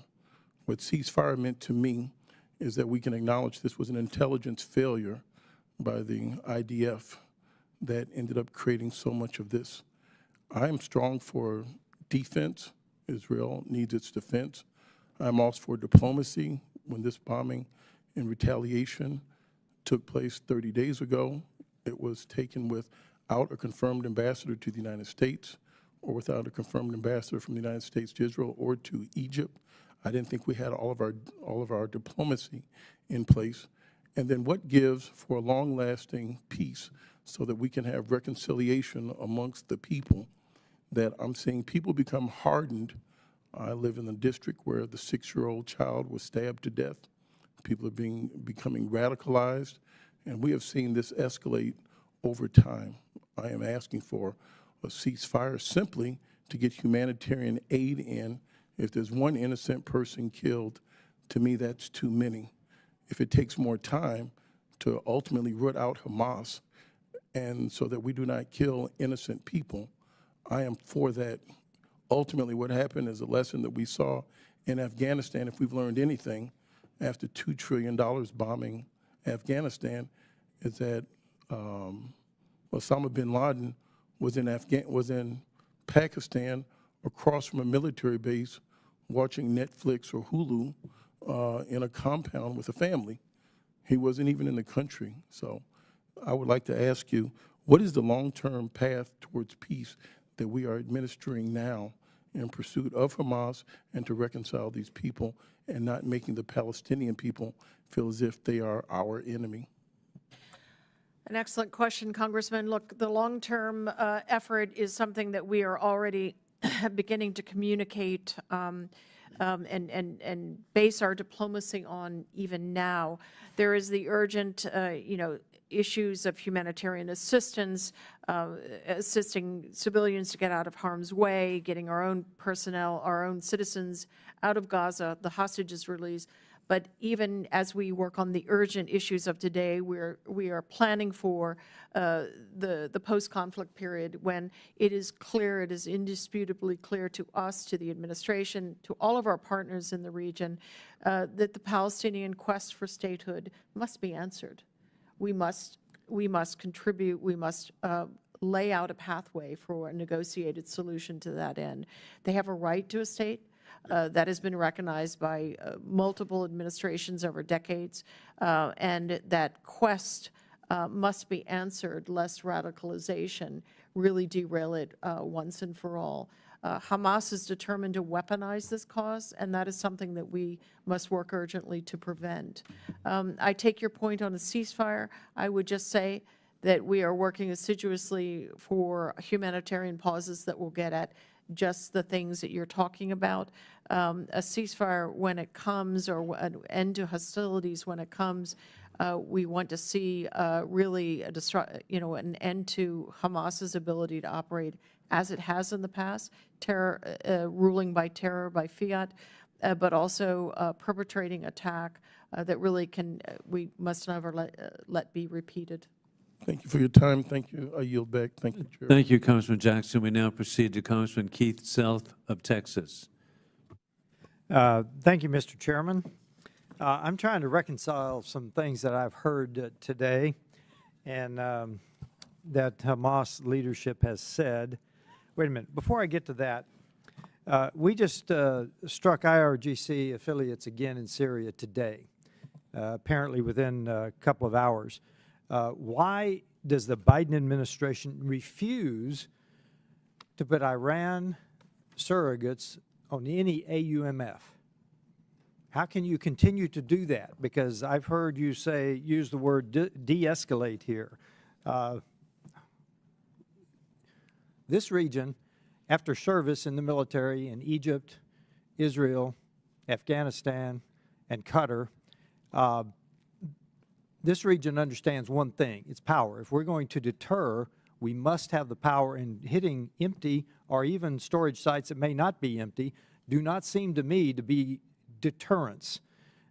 Why does the administration refuse to put Iranian surrogates on any AUMF? How can you justify that given the way this is moving?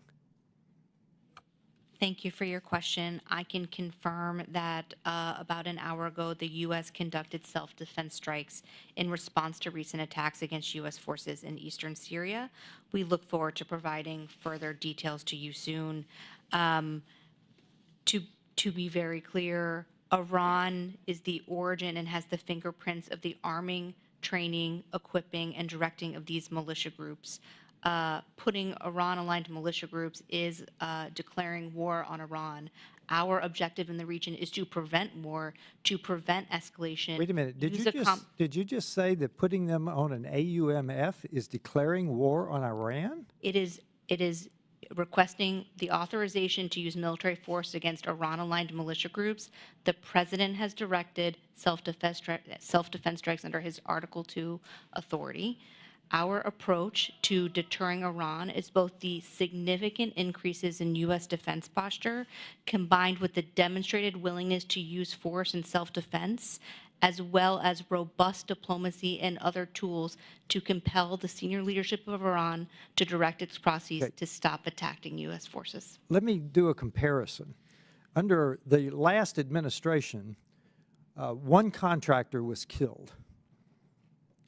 In turn, we deterred successfully Iran by killing, I believe, the number 3 man in the Iranian hierarchy. Is that correct? Number 3, Soleimani? About that? It is a fact that in the previous administration, there was a strike on Soleimani. Correct. And so under this administration, we've had, what, 40 attacks in the recent weeks, 40 attacks maybe in that order, of that order. And so we've hit ammunition dumps, weapons storage sites twice now, correct? President Biden directed self-defense strikes against facilities in eastern Syria affiliated with and known to be used by the IRGC. Right. Okay, I want to go to my main line of questioning. We've got a minute and a half. Do you know where Ismail Haniyeh is in Qatar? Do you know where he lives? Does Qatar know? Yes, yes, of course, they speak with him. And why does Qatar allow him movement to Iran and back in the last few days? And also, why did they allow Iranian hierarchy to come visit him in Qatar? Why is that? I can't, excuse me, I can't speak to the discussions that the Qataris have had with the Iranians, other than I think they are attempting to use every channel they can to get at the issue of the hostages, including via Iran. Well, Secretary Blinken said there can be no more business as usual with Hamas. We are allowing Qatar to use him and the infrastructure,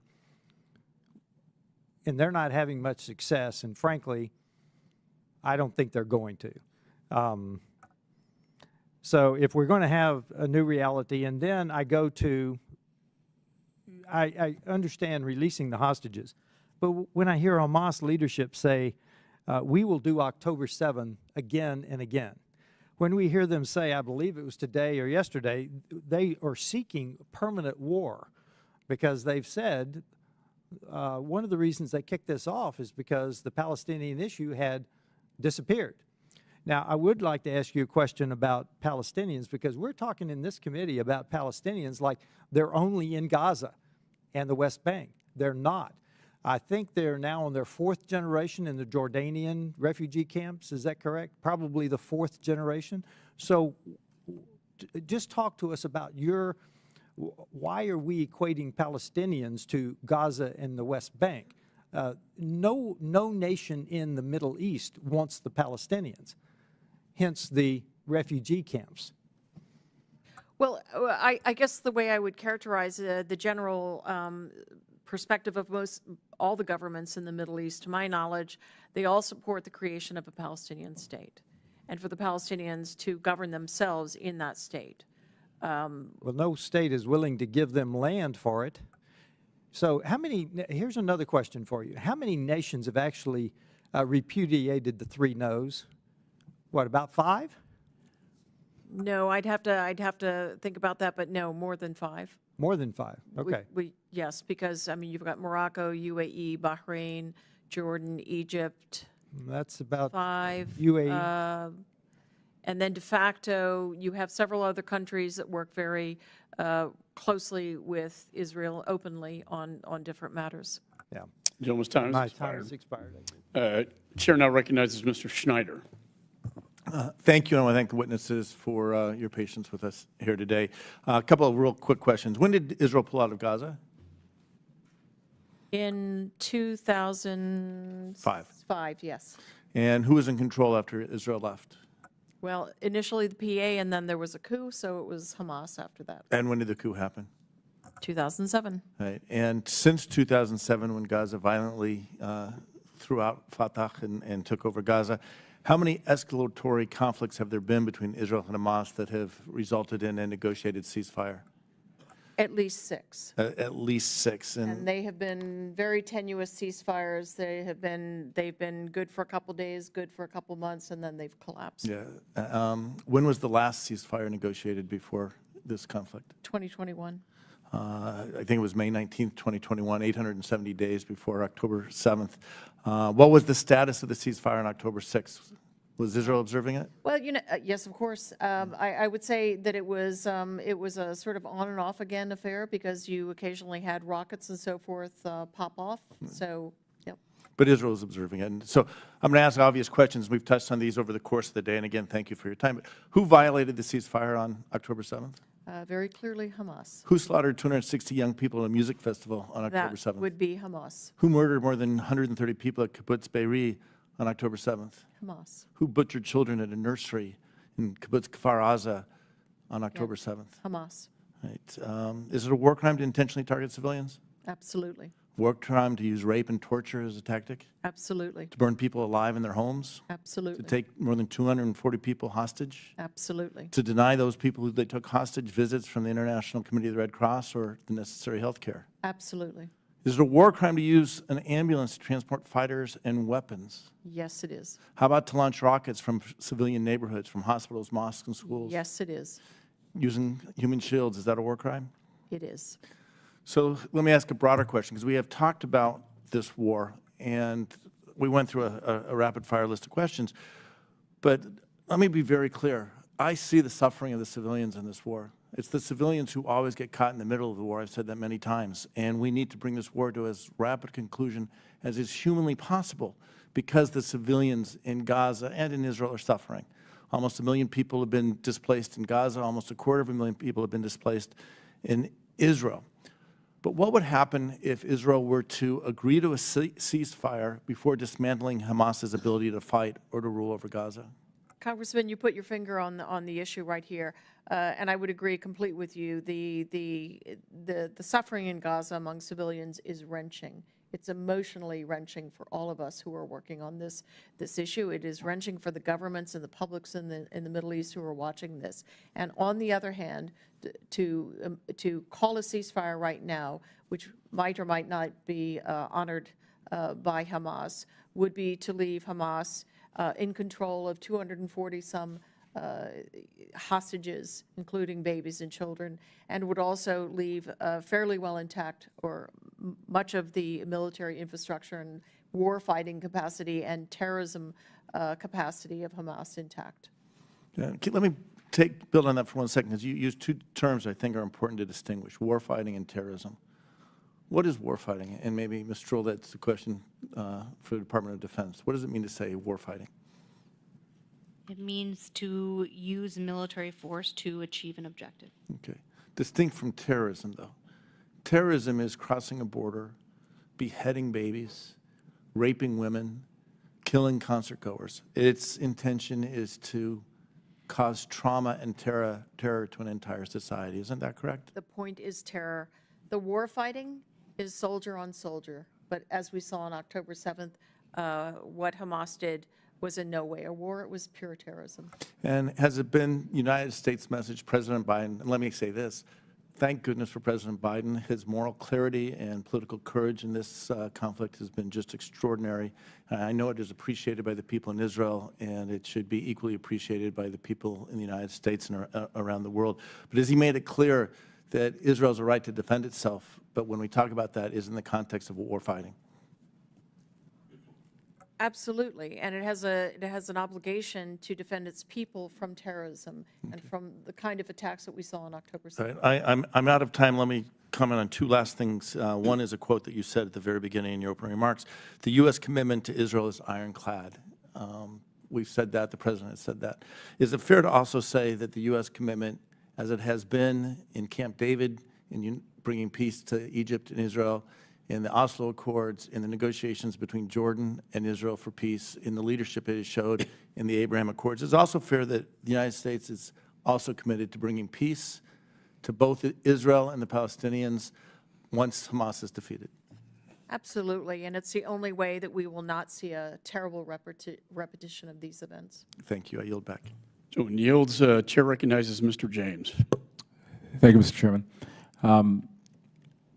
Ambassador Leaf, thank you for your time and for your stamina. I have a quick question for you, followed by a couple others. How do we address the anti-Semitism at the UN? That's an excellent question, and I'm not sure I could give you a 5-minute or a 4-minute, 36-second answer to that. It is really something that we've seen for years, and it is a very casual kind of anti-Semitism that we see among some member states. Madam, I would respectfully correct you. There's no such thing as casual anti-Semitism, but let me try. Earlier this year, I led 30 of my colleagues in sending a letter to the State Department promoting the Abraham Accords in Africa.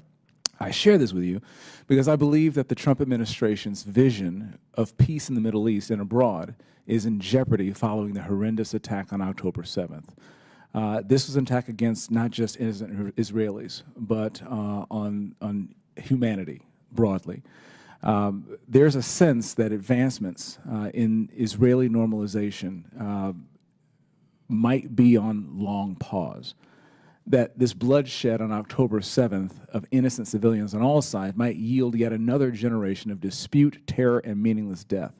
Is that also your assessment? Oh, there's a great risk of that, yes. Okay. So, Ms. Strahl, the Abraham Accords, I believe, was our best diplomatic strategy to box out Iran and to show the world that American leadership can truly lead to peace, which we've done so many times in our great nation's history. Part of what we're seeing with the United Nations in the destabilization that is being fomented by Russia and China is that they are trying to break the global South away from alignment with the United States that impedes our interests abroad and threatens America and our allies. The progress that was meant to be made instead of launching bombs and firing bullets through extending the Abraham Accords to Africa, we could exchange culture and forge partnerships.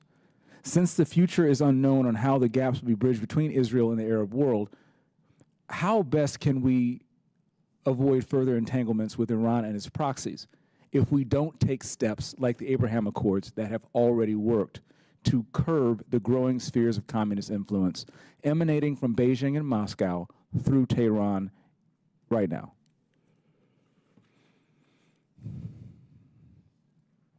Thank you for that question. What is clear is that Iran, Russia, and China all view themselves as benefiting from challenging the rules-based international order. And the United States and our coalition of allies and partners benefits from enforcing and standing up for the rules-based international order. That includes standing up for Israel's ability to defend itself from terrorism, given what it just experienced from Hamas on October 7. And it also includes standing up and supporting Ukraine and in its war to defend itself from Russian aggression. the Department of Defense was building on the progress of the Abraham Accords through advancing regional security constructs, such as integrated air and missile defense, multilateral cooperation at sea in the maritime domain. And what we're actually seeing now is that partners, even today, view that as beneficial to be cooperating, sharing intelligence, sharing information, and seeing the threats coming from Iran. Totally agree.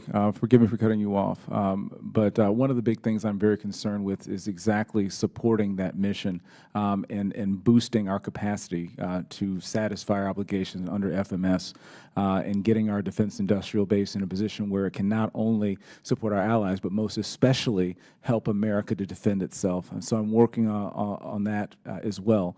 But in the limited time that we do have, I would like to turn back to Ambassador Leaf. Have you vocalized to President Biden or to Secretary Blinken any concerns for the lack of sanctions enforcement on Iran and the consequences that would manifest itself through that, like we saw on October 7th? Before you answer, in the last couple seconds, it was widely reported this past August that there was a relaxing of sanctions on Iran to increase the supply of oil into the world so that we could have cheaper oil here in America. Are you getting any indication that there are any relaxation of sanctions on Iran due to this issue? No, absolutely not, Congressman. Mr. Chairman, I yield. Gentleman yields. Chair recognizes Ms. Kamlager-Dove. Thank you, Mr. Chair, and thank you for being here today, witnesses. So I'll just say many of my Jewish constituents have loved ones in Israel who were impacted by the Hamas terrorist attacks on October 7th. And the trauma lives on with the missing hostages held in Gaza, including my constituent's grandniece, 3-year-old Abigail, whose parents were killed by Hamas before she was kidnapped. Jewish and Israeli Americans have come together with Muslim and Palestinian Americans to deplore the terror and violence that innocent Palestinians are enduring in Gaza. And we are seeing an appalling rise in anti-Semitism and Islamophobia in my district and beyond. No one feels safe.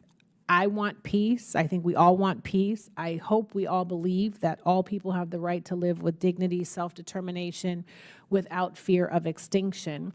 What is abundantly clear to me is that after decades of negligence, now is the time for the United States and the international community to put our diplomatic might behind a sustainable long-term political solution to the Israeli-Palestinian conflict. Israel's security depends on it, Palestinians' humanity depends on it, and the liberal international order may suffer a fatal blow without it. I think one way to decapitate Hamas is to give the Palestinians another option. So, Secretary Leaf, how is the administration signaling that a two-state solution is the only kind of end that the United States will accept to this conflict? So, Congresswoman, you have really nicely summed up exactly where the administration is, that there is urgency to doing exactly that, pointing the way, but more than pointing the way, building the pathway to a negotiated Palestinian state. And Secretary Blinken has been signaling that privately and publicly over this last period. He was quite to the point on this with both the Palestinian Authority, President Mahmoud Abbas, and with all of our Arab partners and with our Israeli partners, frankly, because this is sort of the missing element at the heart of the story, the unresolved quest for statehood by the Palestinians. And another thing that you put your finger on, which I found very much mirrored in Israel and the West Bank. Israeli Jews are afraid of Israeli Arabs. Israeli Arabs are afraid of Israeli Jews. Palestinians are afraid of Israelis, and Israelis are certainly terrified of Palestinians. There is a heightened state of fear and anxiety there among all the communities, which as you said, is reflected here in our own country. And the way that we begin to pull people back from that state of anxiety and mistrust of the other is precisely by going to the heart of the matter and helping the Palestinians in their quest for statehood. So do you have any concern that this war will grow more hardliners on both sides, folks that want to? Absolutely. Okay. And how do we prevent that? Getting the conflict to an end as rapidly as possible, and making sure that Hamas is driven out of business. And I would just say that the secretary has a sort of turn of phrase about this. He said you can not completely, you can destroy a military capability, a terrorist organization, but you can't kill an idea except with a better idea, and that's Palestinian statehood. So we talked about, getting rid of the Taliban from Afghanistan. That has not happened. So we talk about, we have to completely destroy Hamas. How does that happen? Because like you said, you cannot destroy ideas. It's a political process. It's a political issue at the heart of it, which is the unresolved quest for statehood, and that is something that we can lead on and will lead on. Can you have success without diplomacy? No, it is absolutely critical to do it diplomatically. How are we working, given Netanyahu has stalled or rejected the U.S. call for a humanitarian pause? Does this remain a priority for us, and how do we move the needle with Israel on this? We are working relentlessly on the issue of humanitarian pause. Last question. I know that the Palestinians were told to evacuate to the south from the north, and then they also have concerns about permanent displacement. So how do we still move innocent Palestinians to safety so that we can minimize the casualties of innocent Palestinians? We've been crystal clear on the issue of displacement, that we will oppose any displacement, any population transfer of Palestinians outside Gaza, full stop. The question of getting Palestinian communities out of harm's way within Gaza is another question, and that is something that we have really urged the Israelis, the IDF, to look to with care and attention. But we will not, we will oppose any displacement of the Palestinians outside their own territory. Thank you for your responses. I yield back, Mr. Chair. Generally yields. Chair recognizes Mr. Moran. Thank you, Mr. Chairman. Thank you to Assistant Secretary Leaf and to Assistant Secretary Stroll for your testimony. I'll keep your time for you. I have to leave, unfortunately. But I just want to thank the two of you for being so patient and staying with us for so long. And it's been very helpful having you here today. And thanks for putting up with everything else. And I yield back to the gentleman from Texas. Thank you to the other gentleman from Texas. Ladies, I want to ask you about, first of all, the Gaza Ministry of Health, the information we're getting from them, and what really appears to be some reliance on them for information I'm not so sure is correct. I want to just go through a few things, because over a number of years, through several conflicts, numerous bloody skirmishes between Israel and Hamas, UN agencies, as you know, and others have cited the Gaza Health Ministry's death tolls in regular reports. The International Committee of the Red Cross and the Palestinian Red Crescent also use these numbers or rely on these numbers, as does the United Nations. Several news publications cite numbers from Hamas for their data, but frankly, I'm a little skeptical about the data that's coming out. Both President Biden and the National Security Council spokesman John Kirby have been publicly skeptical of the Gaza Health Ministry's numbers and called them, quote, unreliable due to its control by Hamas. And I agree with that. Tell me a little bit about the types of propaganda. I'll start with Assistant Secretary Leaf, that Hamas or other Iranian-backed proxies are spreading using either the Ministry of Health or other organizations located in Palestine. So I would just say, Congressman, that Hamas is very adroit at using social media in particular to circulate its propaganda, to circulate disinformation, misinformation. On the question you cite about statistics, I would just say that in this period of conflict and conditions of war, it is very difficult for any of us to assess what the rate of casualties are. We think they're very high, frankly, and it could be that they're even higher than are being cited. We'll know only after the guns fall silent. So we take in sourcing from a variety of folks who are on the ground. And so I can't stipulate to one figure or another, but I think it's very possible that they're even higher than is being reported. I appreciate that answer, because that kind of goes to my next question. I was going to ask specifically about the number 10,000. That's the number that, as of November the 6th, is being reported as the number of Palestinians in Gaza who have been killed.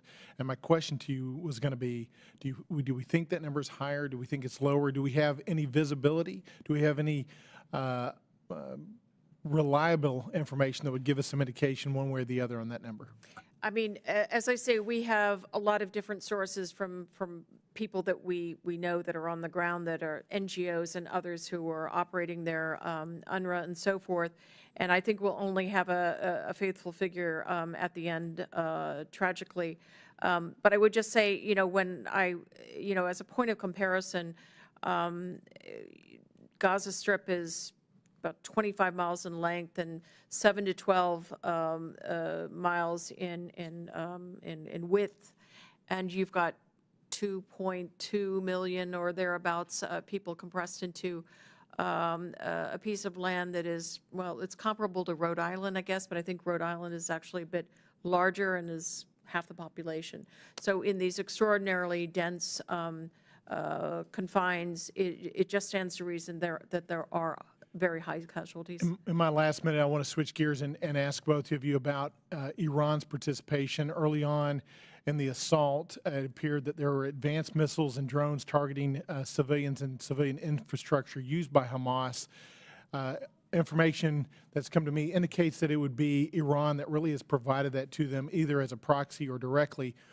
And so what is it that we need to be doing to push back against Iran's participation in Hamas's terrorist attacks that started October the 7th and continue to today?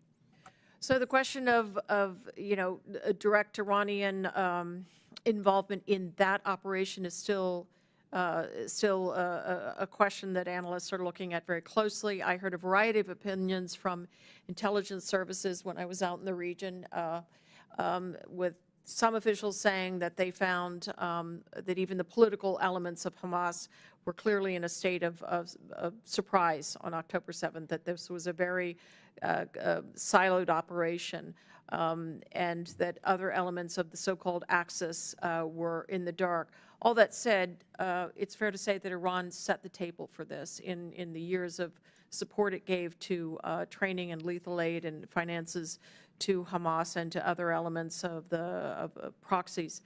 We need to strangle the financing. The weaponry, a lot of that has apparently been manufactured on site in Gaza, underground. So there's been an enormous amount of smuggling. We're very dedicated to the proposition of helping Egypt do what's necessary to really tighten its border controls and its screening. Thank you, Assistant Secretary Leaf. Assistant Secretary Struhl, you got left out. I'm so sorry about that, but ma'am, I appreciate both of your time today. And Mr. Chairman, I yield back. Thank you, Congressman Moran. We now proceed to Congressman Tom Keene of New Jersey. Thank you, Mr. Chairman. On the morning of Saturday, October 7th, Hamas launched the most brutal and expansive surprise attack on Israel since the Yom Kippur War 50 years ago. And while these attacks may have been perpetrated by Hamas and Palestinian Islamic Jihad, let's not forget that the real architects and motivator behind these actions is Iran. I, like many in this committee, support Israel's right to self-defense and stand ready to ensure that it has whatever it needs to ensure its survival.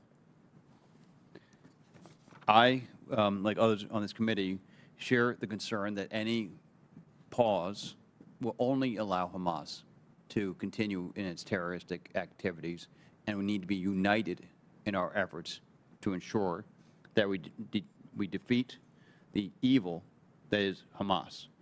Can you walk us through a little bit now what are Hamas's current sources of funding, and what diplomatic conversations is the administration having to try to limit funds to Hamas from jurisdictions that previously allowed the funds to flow to this terrorist group?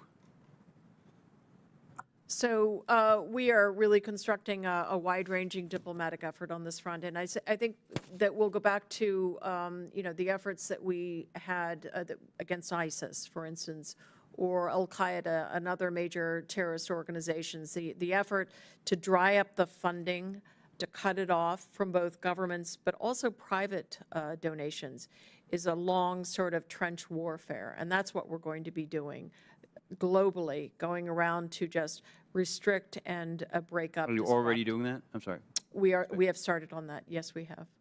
Okay. And what is your assessment of Hezbollah's current pace of attacks against Israel, and what is Hezbollah hoping to achieve with these attacks? The current rate of attacks against Israel from its northern border is escalating. What we know is that Hezbollah has an even larger missile arsenal than Hamas. By orders of magnitude. By orders of magnitude. And it is seeking to threaten the security of the state of Israel, which is why hundreds of thousands of Israeli citizens have evacuated from the north. What consequences will Iran face from the U.S. for its support of Hamas? I would say, first of all, it's not just a question of what consequences Iran will face from the United States. Iran should face consequences from the international community, from the region, and from everyone who shares an interest in a rules-based international order in which a state actor funds non-state actors, arms, trains, equips, and directs them. So it's not just only about what the United States is doing, which is demonstrating a willingness and readiness to use military force multiple times in this administration and most recently only an hour ago, as well as the increases in force posture, the robust sanctions implementation, and the diplomatic coordination. And we're urging all of our allies and partners as well to impose consequences and costs on Iran for its support for terrorism. You anticipated my next question, which is regarding the EU and the fact it had a divided response in consequence of these attacks.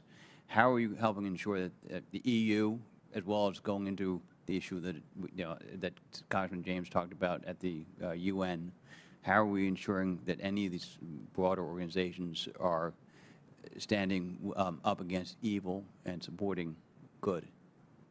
That's the labor-intensive efforts of diplomatic work, and that's something that we're very focused on. As my colleague said, I would put it in the way that I did with a number of our partners as I worked around the region this past several weeks. This crisis really illuminated starkly for all of them what they all knew intellectually, or they knew through their intelligence, which was Iran had this architecture of proxies. But they all sort of came up on the net, as it were, with this crisis. And you see the Houthis just really desperate to get into the fight. You see the Iraqi militia groups and the threat that they pose in multiple directions, including the state of Iraq. So this has really highlighted for everyone, if they needed highlighting, how destructive this architecture is to everyone's interests. So it is, we'll have some hard conversations with those who are slow to the punch, if We need to have, with respect, successful conversations, not hard conversations. We don't get credit Successful. for trying, we get credit for results. I agree with you, Congressman. Thank you. Thank you, Congressman Tom Keane. And 8 weeks ago today, I was meeting with Prime Minister Benjamin Netanyahu, and I gave him the Tom Keane presentation. The American people will stand with Israel, whatever it takes, for their survival. It's appropriate that we conclude with an outstanding freshman, Congressman Mike Lawler of New York. Thank you, Chairman. Last month, President Biden announced $100 million in humanitarian aid for the Gaza Strip. Obviously, no one wants to see innocent life lost or impacted by the ongoing conflict. However, I have great concern about this $100 million and the reality that Hamas, as the governing body in Gaza, would intercept or use these funds to further fund terrorism, to further fund the slaughtering of Jews. Who is receiving these funds, and what accountability measures are there to ensure that Hamas does not have access to it, and what would be the response of the administration if they found that, in fact, these funds were somehow being utilized to further Hamas's terrorism? So, you know, at this moment, it's hardly possible to say that Hamas is governing. It is down. You would agree they are the government of No, I Gaza. understand that. I understand. I'm Okay. not disputing that. I'm just saying at this moment in this conflict, nobody's governing. No, they're using their civilians as human shields. Absolutely, absolutely. That's what I mean. But this is coordinated fully with Israel. These monies will have oversight, rigorous oversight. It will be run through trusted partners. It is really directed at critical humanitarian assistance in the first order.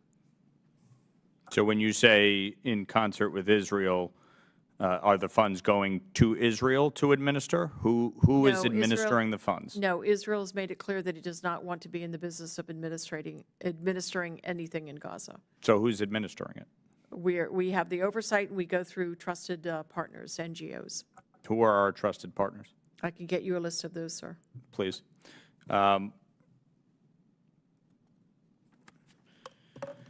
In terms of Iran, it is clear to many of us, including from reporting by the Wall Street Journal, that Iran played some role in the lead up to these attacks, that Iran has continually backed and funded Hamas, that the stated intention ultimately is to wipe Israel off the face of the earth.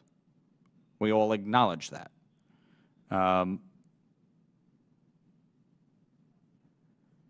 Do you believe that the administration is prepared to hold Iran accountable, and in what way? Because I just passed last week the SHIP Act, which would increase secondary sanctions on countries that purchase Iranian petroleum. Since Joe Biden took office, Iranian petroleum sales and the revenue thereof has increased by 59%.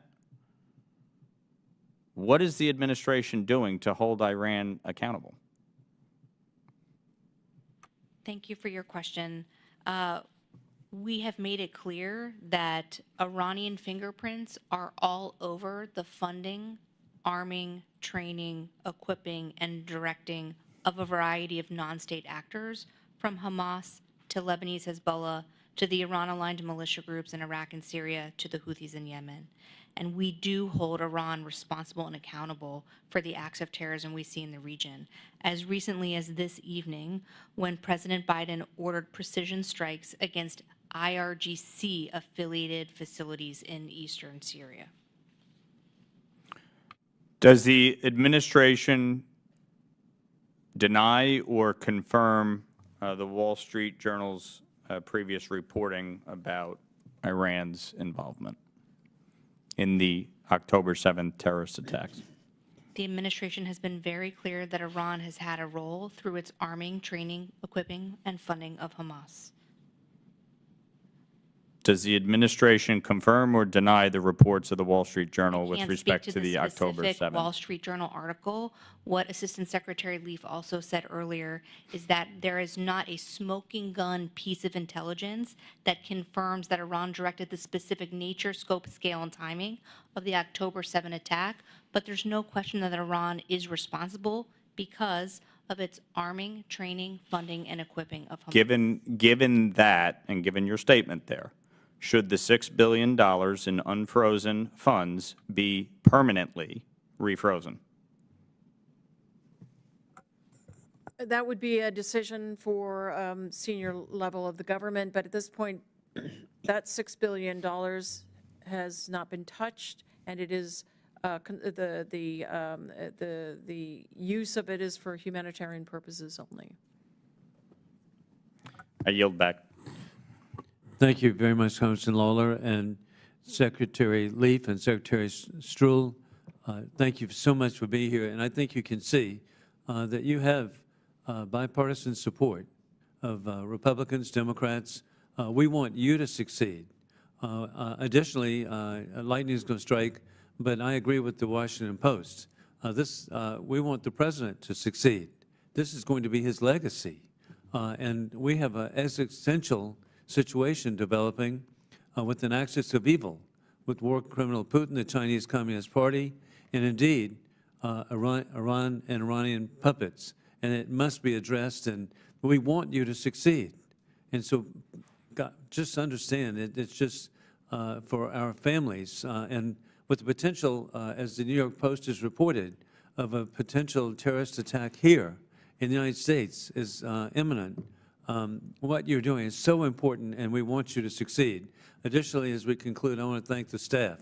It's amazing their persistence to be here 24 hours a day, 7 days a week.